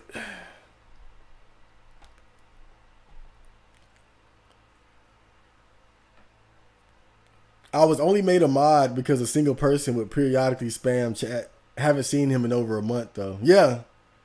We don't need like a lot of mods yet. If the stream got really big, then, you know, I recruit some more soldiers for the army. Right now, Flim is more than enough. We got such a small viewer base that it's not really necessary to have a bunch of moderators going around banning people. I guess that's what they do. Like, you ban people, clean the chat and whatnot. Chad, who you got for Tyson versus Wilder? Yeah, I'm definitely watching that tonight. I didn't realize how soon it was. I thought it would be like late October. I think, I believe Fury is going to win, but Deontay seems very focused. He seems very focused. Like, he worked very, very hard to make sure that he can ensure victory this time. I mean, because let's face it, he got embarrassed. I remember when I watched the second fight, I was embarrassed for him. I was like, damn, dude. His wife in the crowd and all that shit. His kids there. I mean, Fury absolutely just bullied him. He bullied him. And even worse, though, after the fight, Wilder made all these excuses. And, you know, maybe some of them were valid. Some of them certainly wasn't. But just the way he reacted, I didn't like that. I felt like he was very disgraceful in defeat. And to go as far as to accuse one of his trainers, Mark Breland, of tampering with his water or plotting against him, that was low. That was extremely low. And just made no sense at all. And to lose is one thing, but to let that loss allow you to act in such a pathetic way. You know, I lost a lot of respect for Wilder after that, you know, because I wanted to believe in him. I wanted to believe in Bomb Squad. I wanted to believe. And if he would have just lost, that would have been one thing. But the fact that he lost and he was so disgraceful about it, all the excuses he made, ruining Mark Breland's good name like that. I mean, you can tell that. What's that thing people always say? Something like you see a person's true self like after defeat or something. I don't know, some bullshit. Some bullshit Buddha quote, I'm sure. but yeah, I mean, just the way he reacted to the loss, like he wasn't honorable about it. That loss just completely cracked his psyche and had him acting like a damn fool. And then Tyson Fury, on the other hand, just all around great guy, right? God-fearing man, a family man. He's been through his struggles with depression and mental health issues, and he's taken that and you know, been open about it and used it as an opportunity to help other people and to be a positive influence on people. And I'm 100% certain that should he lose, whether it's to Deontay or anyone else, I'm certain that, you know, he's someone who's going to be graceful about it and honorable about it. And so not only do I believe Fury is going to win, I want him to win because I think he's the better man than Wilder. So I'm definitely rooting for Fury. But I will say this too. During the second fight, Wilder did not look like himself. You know, not to feed into all the excuses, but Wilder did not look like himself in that fight. By the second round, he was looking real bad, and for a championship caliber fighter, that's very unusual. So, not to say any of the excuses that he made was legit, I don't know. But I will say that he did not look good in that fight, and it wasn't just him getting his ass whooped. He just, I mean, his aura, his energy, everything, like, he did not seem like himself. Like, he almost seemed like he was scared, and I didn't get that. That's the sense that I got from the start of the bell, even before the bell rung. I was like, he looked scared. He looked scared. And then by the second round, he just looked defeated.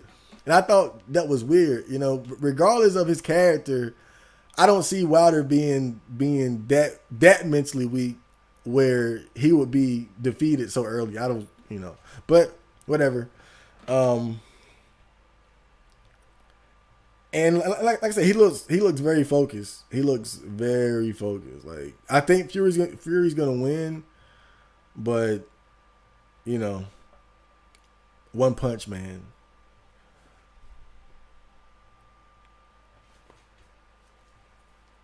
This is like when I used to have a level 87 Mewtwo to fight the Elite Four in Pokemon Blue version. Yeah, I was a bit overpowered, but that's what I like about JRPGs. I love the fact that you can take time out to grind in order to get your characters up to a higher level, to make them stronger, so that it'll make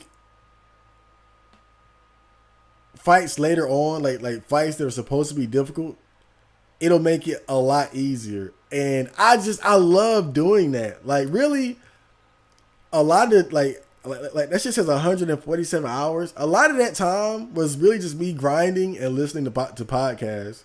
Like, just grinding, trying to unlock different skills and leveling up different demons and shit for no reason. And even though it said that I was level 99, I was actually like probably level 120 something or 130 something. It's just that it doesn't show it. You can continue to level up, but they won't show the actual number. So it'll stop at 99, even though you can keep leveling up and raising your stats and unlocking Magatama skills. But that's just something that I always do. I love grinding. I love grinding in JRPGs and just seeing how strong I can get and how easy I can make a fight that's supposed to be hard, right? So, and it was pretty much exactly how I thought it would be. But I will say this though, that last boss, he did have some powerful attacks, but he had the kind of attacks that do a lot of damage, but won't kill you, if that makes sense. And you know, that just ain't enough to take down level 99, like nah. And I had the final Magatama, Masakados, which nullifies all damage except almighty damage. I mean, like I said, I was literally Ultra Instinct Goku by the end there.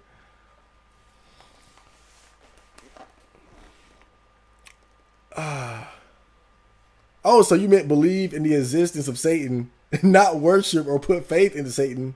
I was worried for a second, like, the fuck? Hell no. I'm not a religious person, by the way. I don't, I was raised in a Jehovah's Witness household. I went to Jehovah's Witness meetings. I went to their church. But I never really developed the faith in God, right? So by the time I was a teenager, I was an atheist.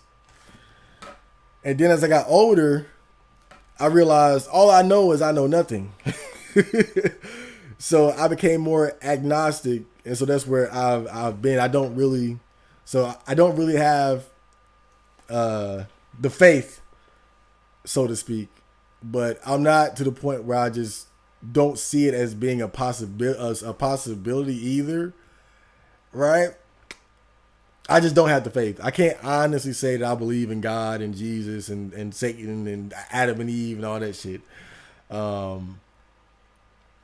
Quite frankly, I don't know what the fuck is going on. Like, that's what I always say. I don't know what the fuck is going on. But it's just, as I get older and I look at the world, especially now,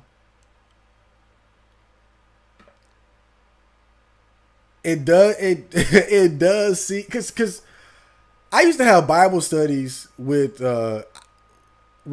one of the elders at my mom's church, at the Jehovah's Witness church. I was like, we used to meet like once a week for like an hour or two or so and talk about the Bible and shit. And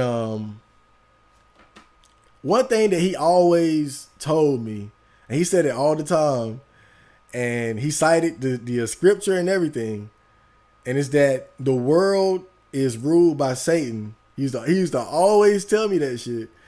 And when I look at the world, right? When I look at the world and how it just always seems like the wrong people have the authority, the wrong people end up in positions of power, it's like, damn, well, shit. If there is a God, if there is a Satan, then damn, it actually does make sense. Because it's crazy to me how it always seems like the wrong people end up in positions of authority, right?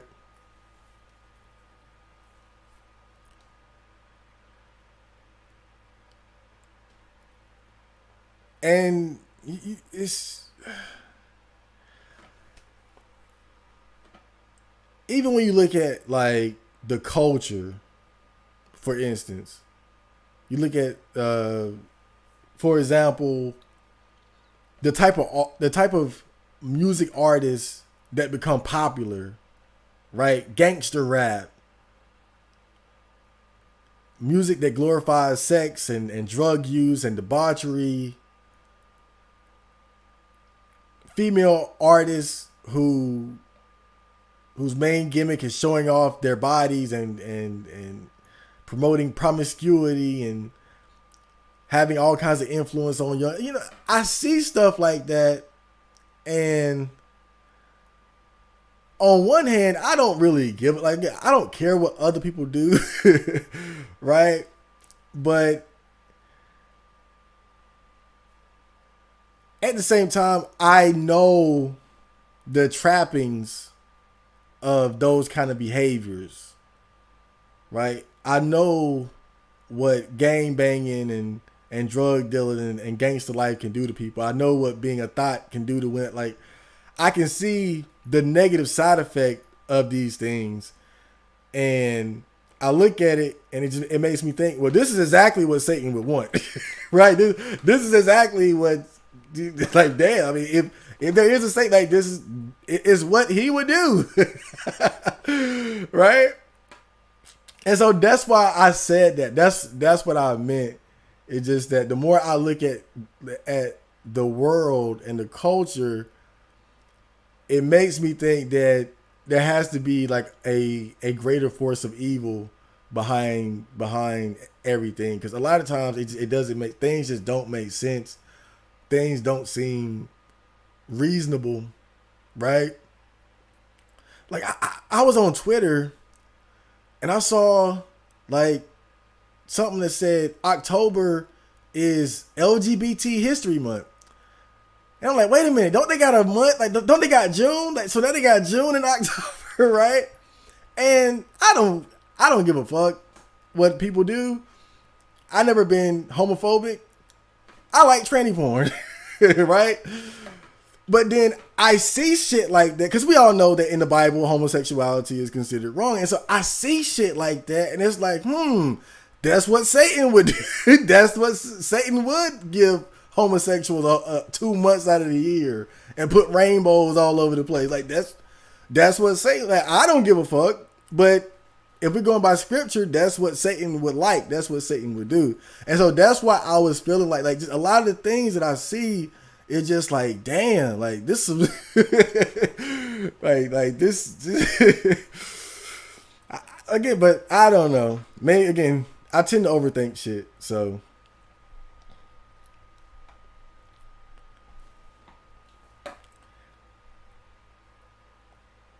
yo, Chad, how do I get a girlfriend? 80%. I don't know if I ever seen you in here before. You might be new. How do I get a girlfriend? Dude, how the fuck am I supposed to how the fuck am I supposed to tell somebody how to get a girlfriend? I'm sitting here 29. I ain't had a whiff of the pussy. I've been going out quite a bit. I've been going out quite a bit. You know, you go out, you see girls, you see attractive women, and you guys know I don't mind being a virgin. I don't, you know. I know I make songs about being the lonely loser and all that, but you guys know it doesn't bother me like that. But still, I'm human. I got balls between my legs. You know, when I see pretty girls, I get that I get excited. I get excited just as much as anyone else would. And sometimes, and I don't know if I said this in that video I talked about being a 28-year-old virgin or not. But sometimes it's like, damn, like how the hell, like how could I have been so bad off that I could make it to this age without getting a girlfriend, without ever having sex? Like damn, what, like what happened? Like I see guys who are worse than me in every way, but they find a way. They find a way, and and of course it's not like I'm complaining or anything, because obviously I put no effort. I put no effort into getting a girlfriend anyway, so it's not like I'm complaining about it. But it did just kind of make me think, like, damn, like is it really just side up in such a way that you have to try? like you have to put in effort, you have to. And I guess that sounds silly saying it out loud, right? Like you gotta try. But it's kind of it is kind of weird to me, like that you can completely avoid getting a girlfriend and having sex just by not putting in effort, right? Because certainly if a cute girl would just throw me the pussy, you know, I see what was up at least, right? But nothing like that has ever happened, right? I might have gotten a choosing signal here and there, IOI, but never to the point where it was where the stars aligned, right? It's like if I do get a strong choosing signal, the girl is too ugly or fat, single mom or something. And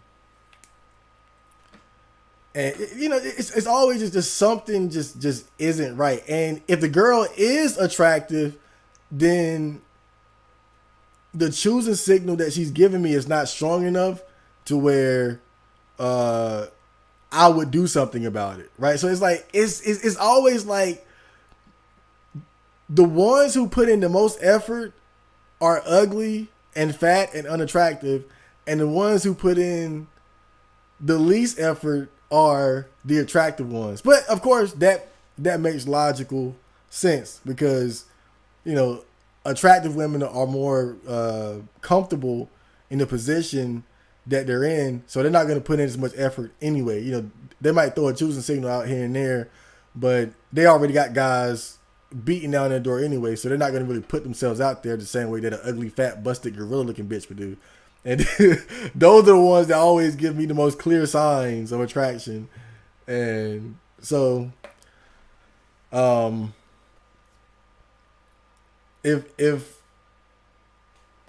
you know, if you would have asked me how to get a girlfriend, I would say primarily, but okay, I'll bite. I had to express how lame I am first, right? But now keep in mind, I've never had a girlfriend, and I might never have one. But if I had to answer the question, how do I get a girlfriend? First, I would say raise your value as much as you possibly can. We all know women like money, looks, and status. And just to keep it simple, you can make it more complicated. You know, you can break each one of those categories down in more specific things, but generally it's looks, money, status. So I would say increase those as much as you can, right?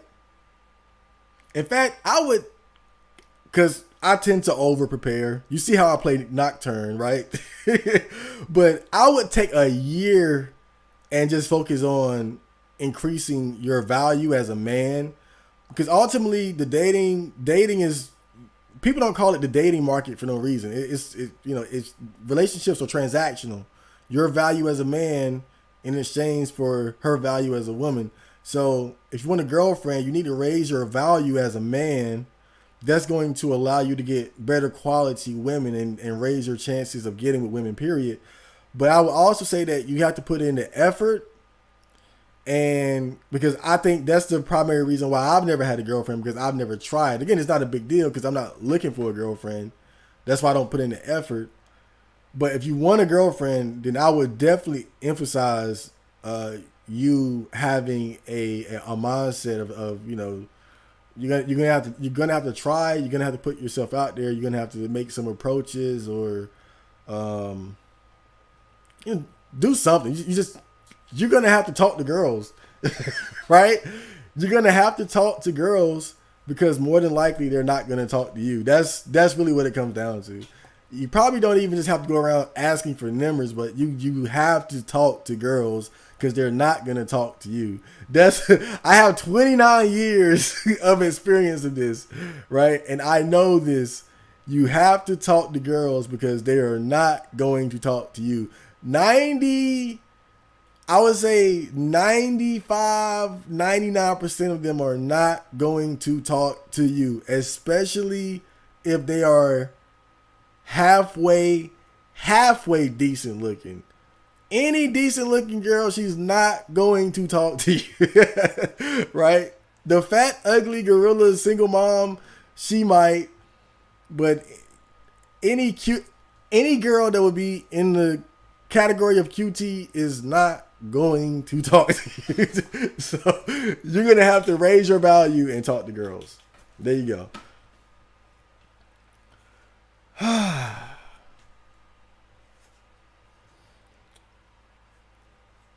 The final boss probably has to be fought in stages, complete with form, music, and scenery changes. It was kind of like that. It started off disco ball, right? And then he changed to a face, and then the music changed. So you had it, but it wasn't that extreme, right? It wasn't. It was. I like the overall look of the final battle, but it did seem a little lazy because you literally fought a ball and a head, a big ball and a big head. So I feel like they could have been more creative with the final boss there. That was really bland, to be honest. Okay, the final boss is gonna be a big ball, a big shiny disco-like ball. And then somebody with some sense spoke up and said, "We can't do that, bro. We got to do more than that. We're gonna have to do more than that, man." And then the guy was like, "Okay, we'll turn the ball into a head and change the music." And the other guy was like, whatever. But yeah, that's typical of JRPG final boss. I mean, final bosses in general, right? You know, they have different forms and shit. But not a big fan. I gotta say that final boss battle was pretty lame. And I don't think it was just because I was overpowered either. Just its overall design was it was just weak. Just a weak, uninspired, bland design. Much like the the interior design of most of the dungeons. Just bland. But I will say this. The myriad of bosses that you fight while going through the Tower of Kagetsuchi, now that's nice, right? Having to fight Hikawa,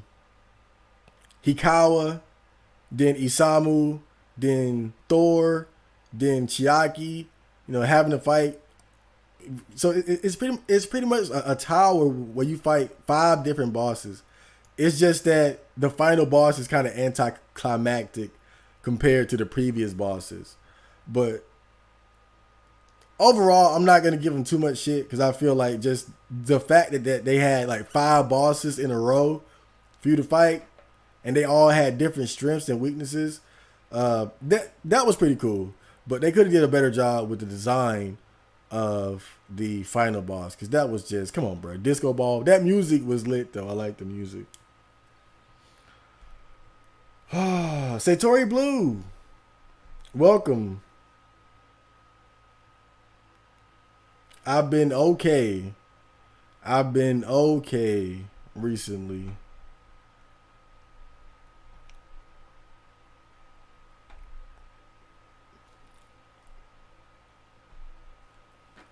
It's a time loop. Everything would just repeat again unless he stops the cult from releasing the demon.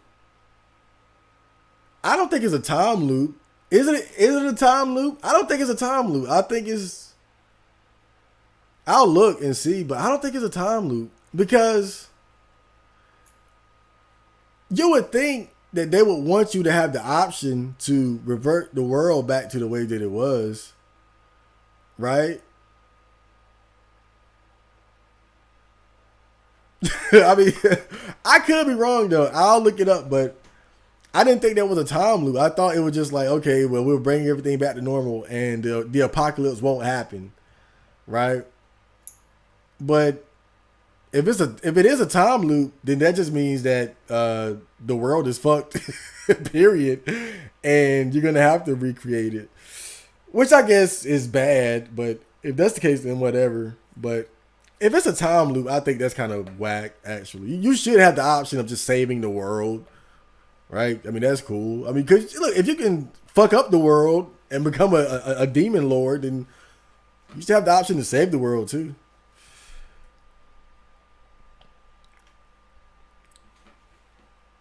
The fuck is this? The series finale of a Disney sitcom. It's a great ending. I like that ending.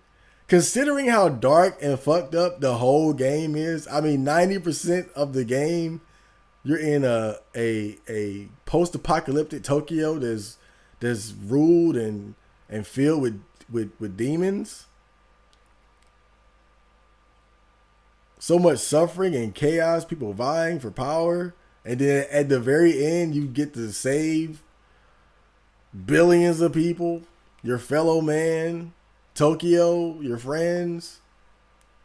I think it's cool. It's not like Persona, right? Because Persona is like, it's like shit is, it's like you're fighting monsters or demons or whatever. There's bad things kind of happening in the shadows of society, but everything is kind of going along normally for the most part, right? With Persona, it's like it's Disney throughout, right? With little gaps of dark spot, like little dark spots in between all the Disney hijinks, the slice of life shit. So with Persona, it actually gets kind of annoying, right? That's why I like Persona 3 so much, because it's one of the, like, out of 3, 4, and 5, it's the darkest one, right? But with 4 and 5, you definitely get that Disney sitcom feel all throughout the game, right? But at least with Nocturne, it's a dark ride from beginning to end. Even in the beginning of the game, when things are still normal, it's just still this creepy, moody vibe, that it has. Right? Really, that last part was the only happy part of the whole game. Like the game starts off moody and cold and creepy and foreboding, and then it's the apocalypse. And there's just demons everywhere, and mannequins being killed and enslaved, and fighting and chaos and warring factions, and you're caught up in the middle of it, and goddamn Lucifer walking around and shit, trying to get you to do his bidding, and then you go to the Kappas and different dungeons, and it's this dark hell ride. Then at the end, you're mad because shit is finally back to normal. Damn. Oh.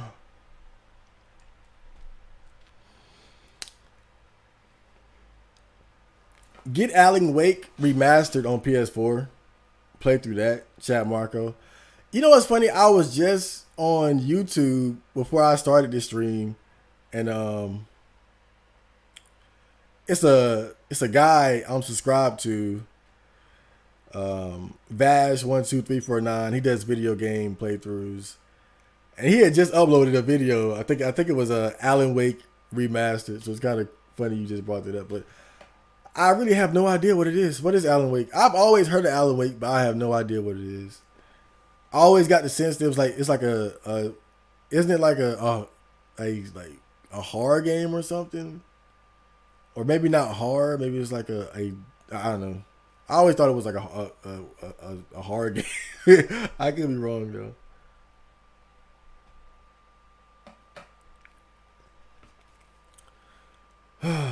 You've lost the context.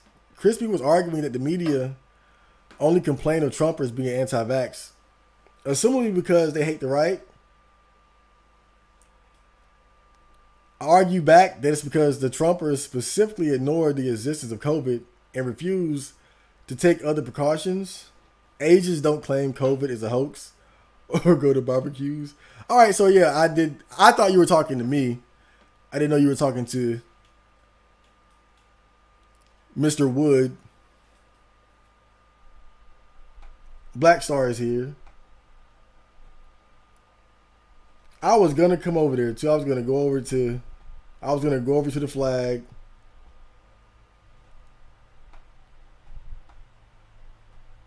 But I went to Walmart instead. I don't think we'll ever get to vaccine mandates. Not even moderates will stand for that. I'm not going to talk about the vaccine. Oh, God. For real, Tyson Fury's story is very inspirational. It is.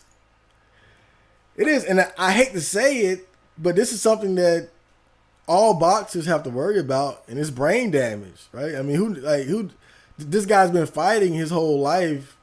I mean, there's no telling like what type of damage has been done to his brain. And so if you're a boxer, you definitely have to be very conscientious of your mental health, because if you're not, I mean, even for a normal person, mental health it can be a very delicate thing. But for someone whose profession involves getting hit in the head, I mean, brain damage is almost guaranteed. And it's one of those things that just tends to get worse with age and time. I mean, it's just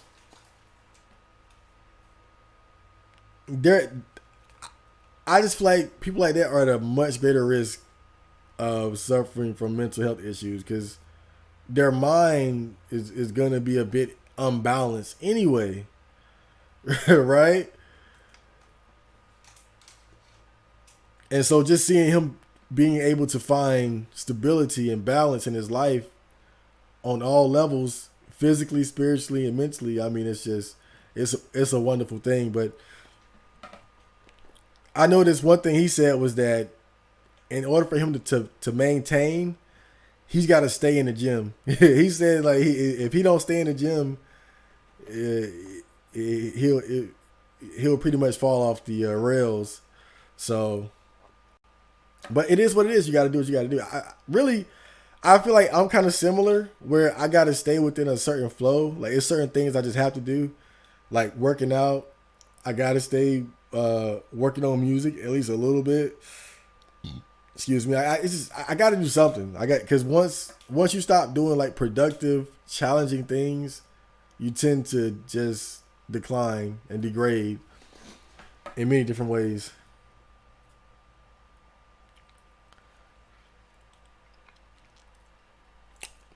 Chad was raised by Jehovah's Witnesses. That explains so much. I don't see how. Like I don't see how that really. I don't see it, but then I do. But I don't know. I don't know if that really had an influence on me like that. I don't, because it's not like I'm a religious person. But then at the same time, I tend to be very conservative in how I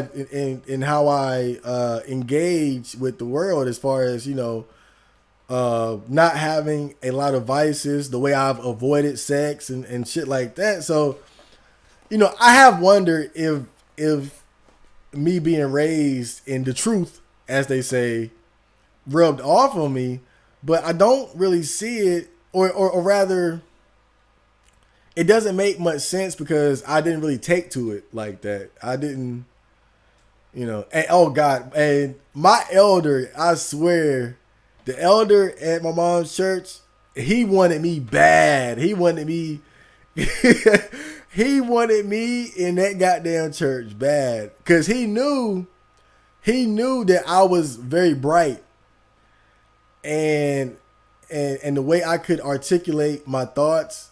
I'm a good reader, and that's why he really wanted me to have a position in the church. That's why he spent so much time with me studying the Bible. But you can't force faith, so nothing ever came of it. But it's possible, because again, when I really think about it, I'm very conservative compared to the people around me. But then at the same time, I don't have the faith. I'm not a so it's kind of, it's weird. It would make more sense if I was a devout religious person, but maybe just some of those conservative values rubbed off on me, and that's why I'm kind of like this weird combination of degenerate but also conservative. So it's like my porn folder is out of this world. That's not very godly, but at the same time, I'm completely virginal. So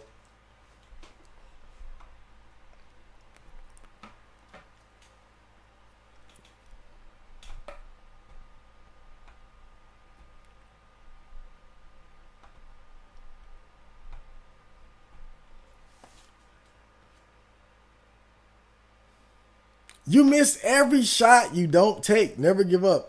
Also remember, even rejected, you get to go home. Video and Fap. So nothing changes.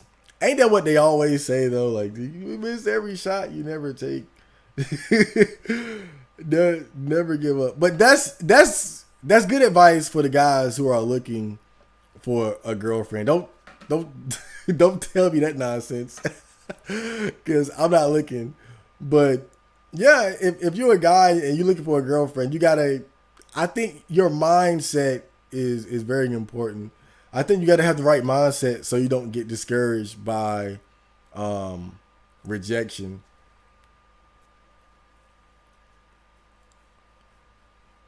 You kind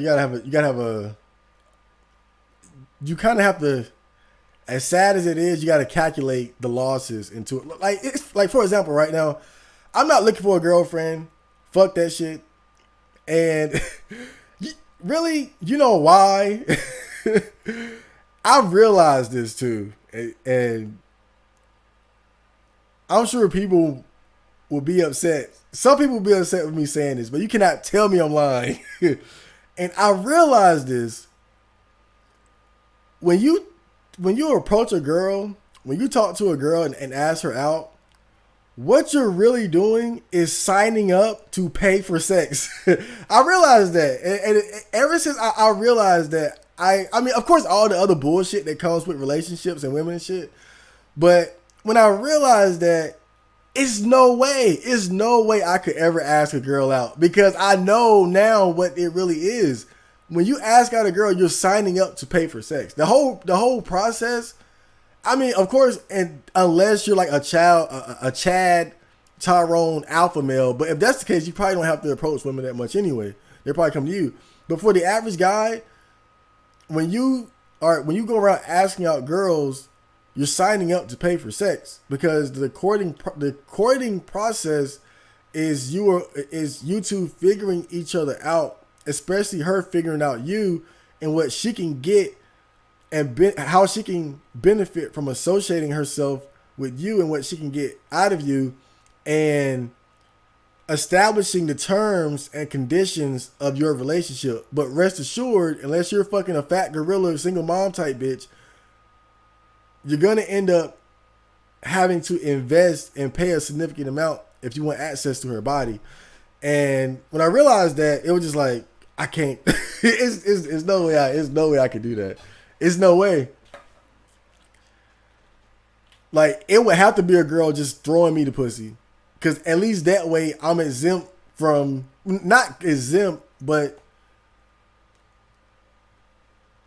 it's kind of like what that girl said on the Fresh and Fit podcast, where she was like, I don't mind paying for a date. I got my own money. But then she was like, well, I'm not paying for it because the guy asked me out, right? And that's really how women think. So when you take the initiative, it's your responsibility. When you don't, it's her responsibility.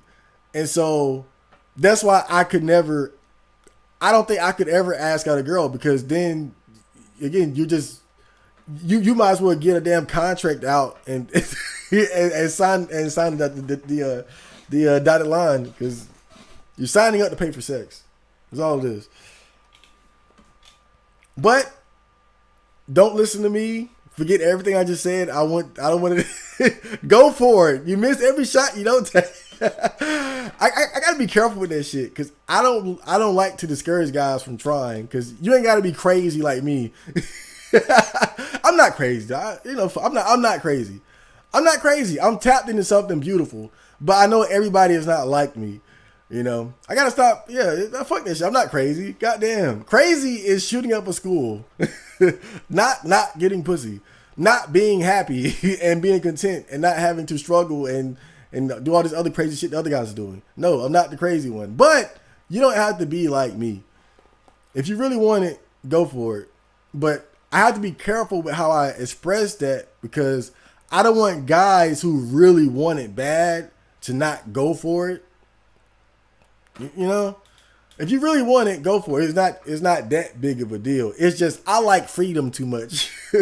I like freedom and solitude and peace of mind too much to deal with women right now.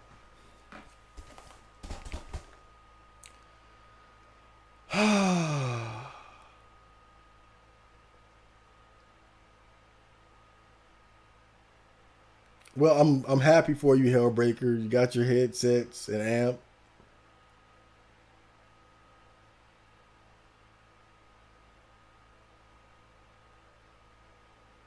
Just got Anima Memories from a PlayStation sale game. Always intrigued me. Have never touched it. Don't know. What is that, like a regular PlayStation game, or?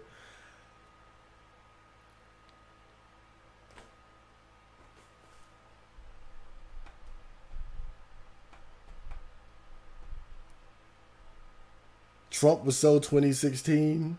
Come on, lads. I think we made it. We made it to the bottom. Ah, this is great. Not having a lot of vices, he says as he draws on his joint and begins building a mental catalog of porn to watch later. Hey, that's nothing. Look, say what you want. Say what you want. That is nothing. I'm not doing anything. That's nothing. A joint, a joint, some porn. That's nothing. That's baby shit. That's That's what a 16-year-old, a 14-year-old does. Like, it's nothing. A joint, a CBD joint, and porn is nothing. I never said I have no vices, but compared to the average person who's smoking cigarettes, drinking alcohol, not having any concern over what they eat at all, not working out regularly, having sex, all that shit, bruh. I'm doing nothing. I might as well be sitting on the beach, fast asleep. I ain't doing nothing. God damn, dude. I mean, I'm just saying, compared to the average person, my vice level is very low. It's very low. My most problematic vice though is definitely food. Definitely junk food. That's the one. That's the biggest one. But even then, like, unless you're just fucking obese, and obviously I'm not that. Like, I've even managed to not allow that to turn me to a fat piece of shit. Right? So my worst vice, which is easily junk food, I've managed to not allow it to destroy my body completely. It's just that, it's not just about how you look, it's what's going on the inside too. That's why I still have to be conscientious of this shit.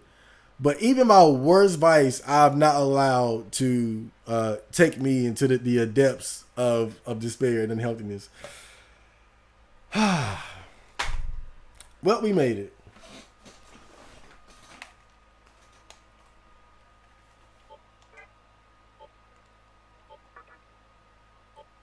Oh, no. I'm gonna make an extra one too down here just in case I might fuck something up.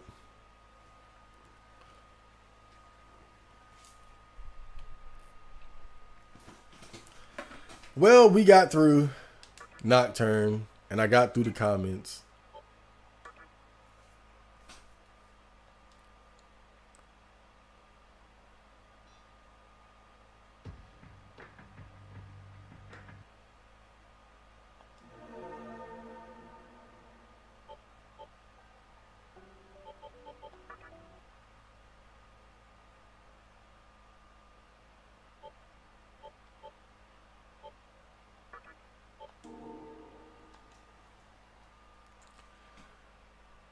The stream is basically over. But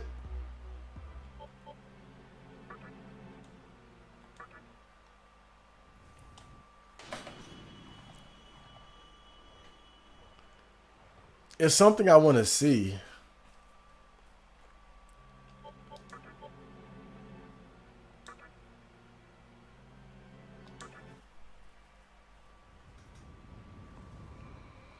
Marco, when are you playing Street Fighter V? I was playing it quite a bit.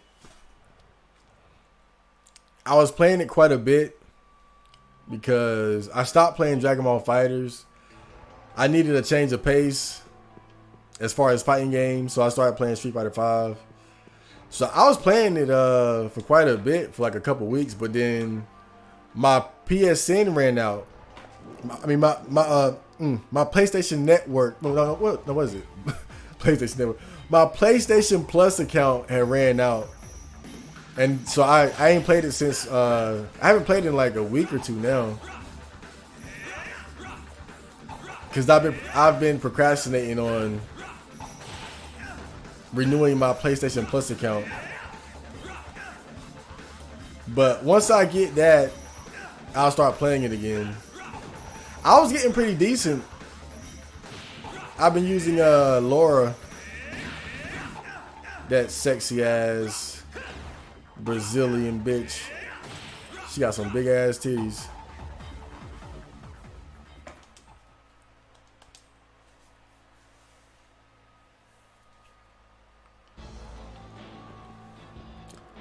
It's good to see Japanese developers still making their female characters extremely sexy and fitting them with provocative clothing.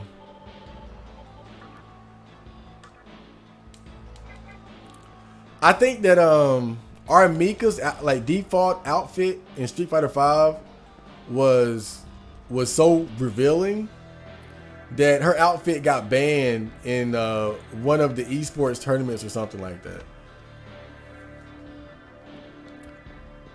Cause I was watching, I think I saw it on like an episode of that old Gutex and Mike Ross show, Excellent Adventures. I think they had talked about it, and I think there's an article that talked about it too, that said her outfit was so revealing that they wouldn't allow players to use it. They had to use one of her other outfits that was less revealing, but because you know the whole Mortal Kombat thing, where they made it a point to make the girls look not sexy at all, had those girls look like they came from the damn Middle East.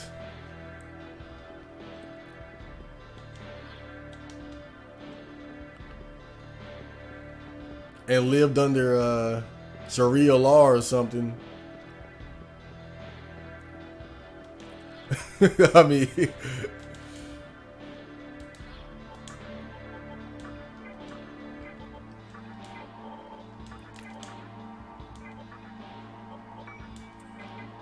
I just thought that was a silly thing to do,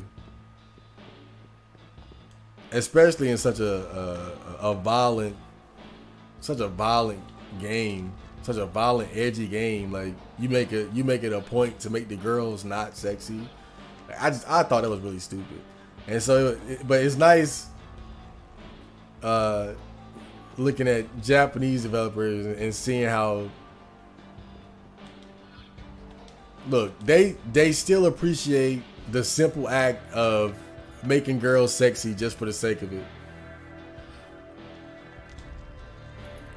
And you know, I haven't played a lot of Street Fighter V over the years, so I didn't realize it. But they made those girls very sexy. Laura got some big ass titties. Chun-Li is thicker than ever. I mean, Chun-Li is thick as Chun-Li, almost too thick.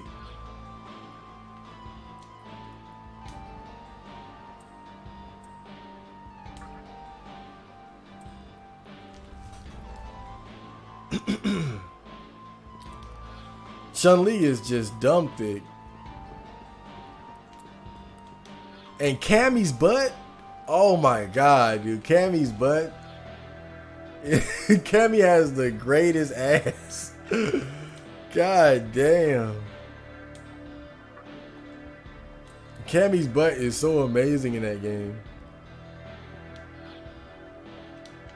And her win pose when she wins a round and she's still in good health, like she'll just turn around and show her ass to the camera, bro. And it's so frustrating when you getting your ass whooped by a Cammy player, and then after you lose, you got to see her fat ass, like her fat, just that perfect plump little. It's like, I'm mad at you for beating my ass, but damn, look at that, look at that shit. Oh god, man, that shit. They did a great job though. And then I bought Soul Calibur too, the new one. And it's the same thing. They made those girls very sexy, especially Ivy. I mean, Ivy is just ridiculous. Like, I might main her just so I can look.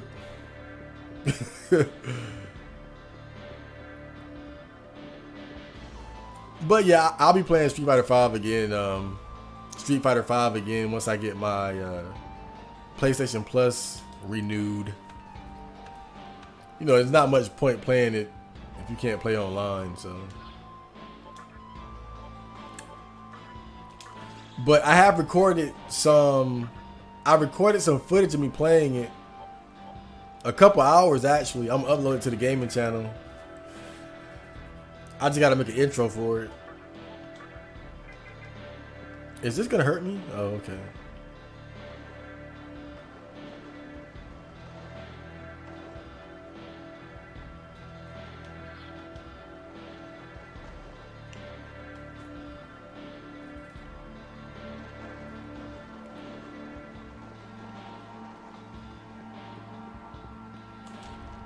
maybe do like 20-40 minutes of Street Fighter 5. I don't have PlayStation. I keep calling it PSN. I don't have PlayStation Network. I'll just be bullying the AI, which is horrible in that game.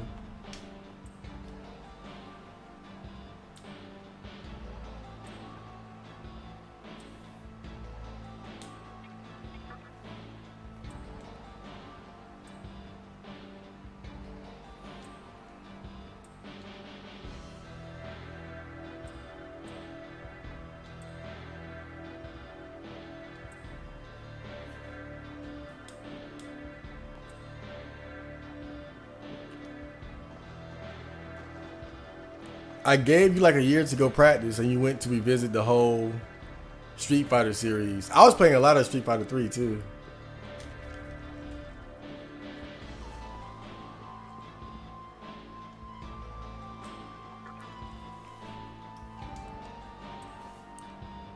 Ah, I see. So I came here to see if I could still fight Lucifer. But I can't. So it seems like once you enter the Tower of Kagetsuchi, you're not allowed to complete the Kappa dungeon. So that's kind of a bummer. But the thing is, if I went to go see Lucifer, I wouldn't have gotten the freedom ending. That's why I just went as far as to the point. I just got to the point where I could fight Metatron, so I could complete the Demon Compendium. But I didn't come all the way down here and confront Lucifer, because that would have made me ineligible to get the freedom ending. But now that I've already entered the Kagetsuchi, oh boy, I can't go see Lucifer. So, and the bad thing about that, if you don't go see Lucifer, you can't get the final skill for this Magatama, which is Pierce. God damn it.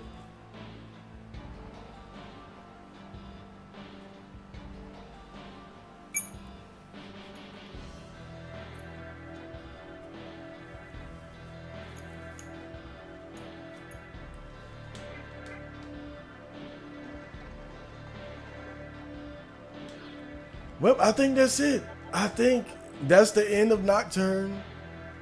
I've did everything that I wanted to do. I got all the Magatama.